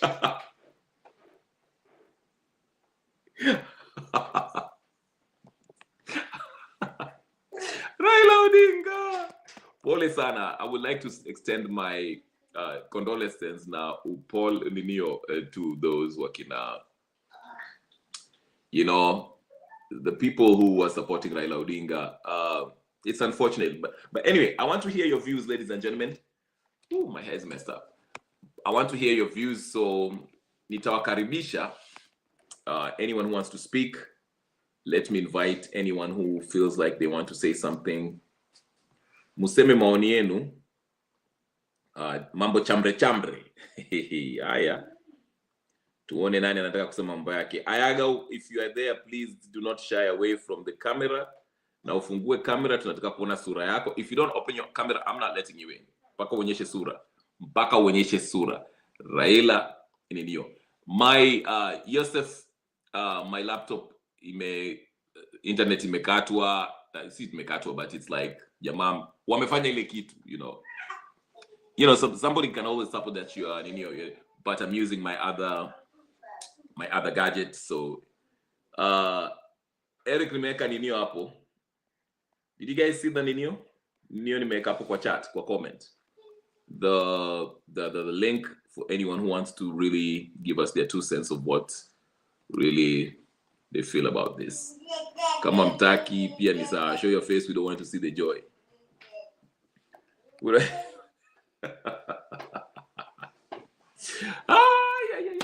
Raila. So the 300 MPs that went to the Neo, what happens? I wanted to go to Neo. Let's see. Actually, there's a way I can do this, but let me not do this because I'll be attacked. Yeah, so I want to see how those they dance. Even the kid. Yes, everyone is happy. But anyway, guys, listen, I will try to get to another live session. I just want to keep this short. At least we've been here for, I don't know, 2 hours. Yeah, 2 hours, almost 3 hours. We've seen what happens. Please like this video. Raila has lost. Like this video, and if you haven't subscribe. I'll come in later so we can talk about what this means now that Raila has lost, as we predicted. Yes, you're right. They're all wamehakwa kafanya ile kitu, because you know what's funny? They did that right before the announcement was about to be made. Yeah, your 6th round ya Raila. Raila TMA step down. Also, guys, tune in. I think on TikTok, Raila Nani Meguna will be going live at 8 p.m. Kenyan time. So that's something also to check out. It will be very interesting. I haven't looked at his Twitter yet. But yeah, so the Ruto Raila sympathizers wamefanya ile kitu ndio nitoke kwa mtandao. But I told you I had a backup plan. So I know how to deal with these people. So we shall still communicate. I just wanted to get the reactions of how people are. Yeah, wamefanya hiyo kitu. Wakina keep saizi wako busy. Let's stop this guy. It's okay, man. It's okay. Okay? So, but like I say, hey, Raila alianza vizuri, but I think he started leading the first 2 rounds. He was leading, But then, oh yeah, I knew they were going to do this. I knew they were, but nitaweka vitu hapo nipange vitu ndio sasa hawa watu washindwe kufanya hiyo kitu wanafanyanga. So, but you know, it's okay. At least they try to suppress the feeling, the organic feeling that the Kenyan people feel.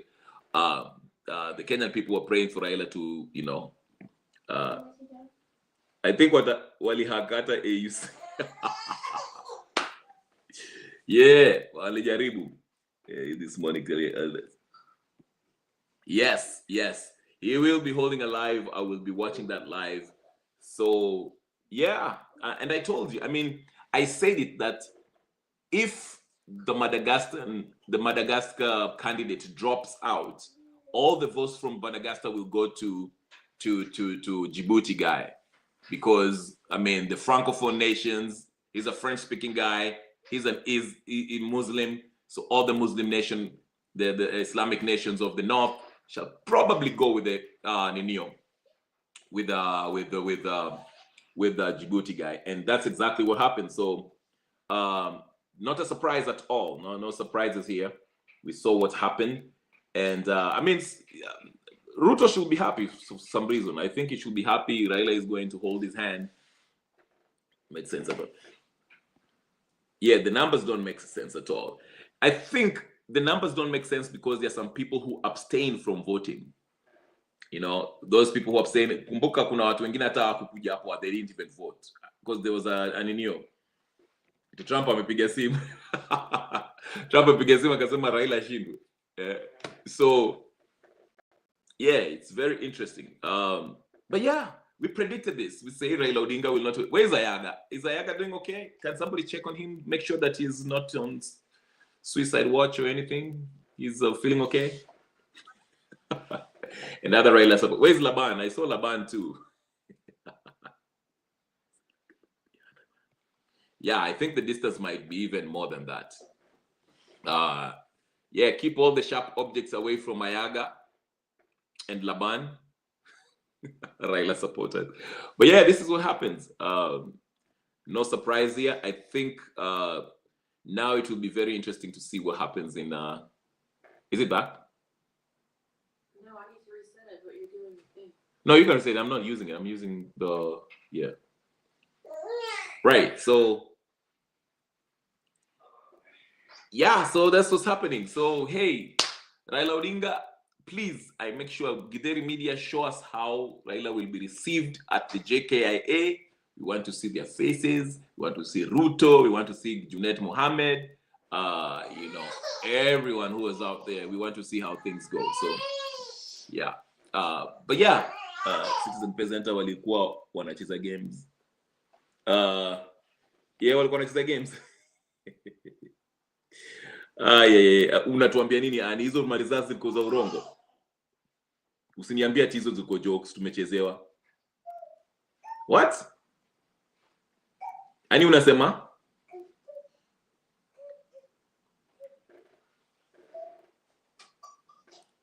Usinipatie hata taka hapa. Usiniambie hizo vitu ziko za urongo. Wait a minute. Hold on. So it's not the truth.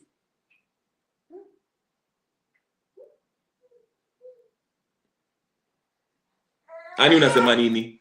So these results are fake? We wacha.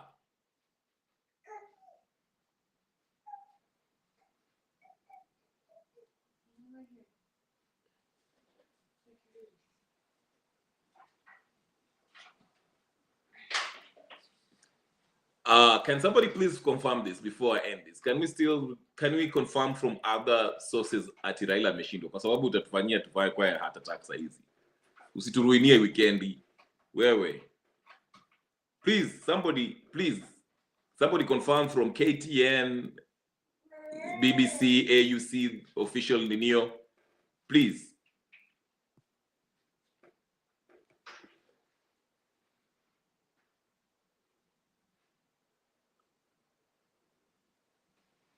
Wengo Jenny, hold on. Joseph, did any confirmation from any other news outlet besides Citizen, the AUC, the whatever, tafadhali? I just need that confirmation kabla nianze kusherehe, nifungue pombe, kwa sababu ani anataka kutupatia maninio hata taka hapa ati zilikuwa ni jokes. Somebody please tell us your ninio.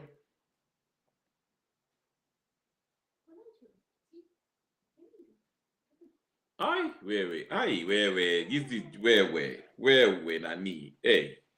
Kidogo nishikwe na hata taka hapa. Anyway, guys, I'll leave it here. Thank you so much for watching. Please don't forget, ilikuwa kubwa. Or that's what you mean. The gap was bigger than actually what they were telling us. But anyway, guys, please like, share, comment. If you're going to watch this on repeat, please do all the same. To onane the next live. I'll probably come in jioni nikisha fixi mambo ya hii mambo inaendelea hapa hivi. But thank you so much, Annie. Thank you, Pritpal Kaur. Thank you, Gypsy Corner. Thank you, hata Ayaga tafadhali mwendeni, can you check on Ayaga please? Annie, hebu angalia Ayaga naendelea. Now where is the uncle of Murara? Everybody else who was watching, thank you so much, guys. I'm out. Raila dropped off. Yay. All right, guys, I'm out. I'll see you guys later. I'll have another live session. We'll talk more about this and what it means to Kenya and all that stuff. I'm the guy. Yes, Bedas, thank you so much for also joining us. And everybody else who took part of this, who watched this, thank you. Subscribe, like, share, comment, and I'll see you guys later. Peace and blessings.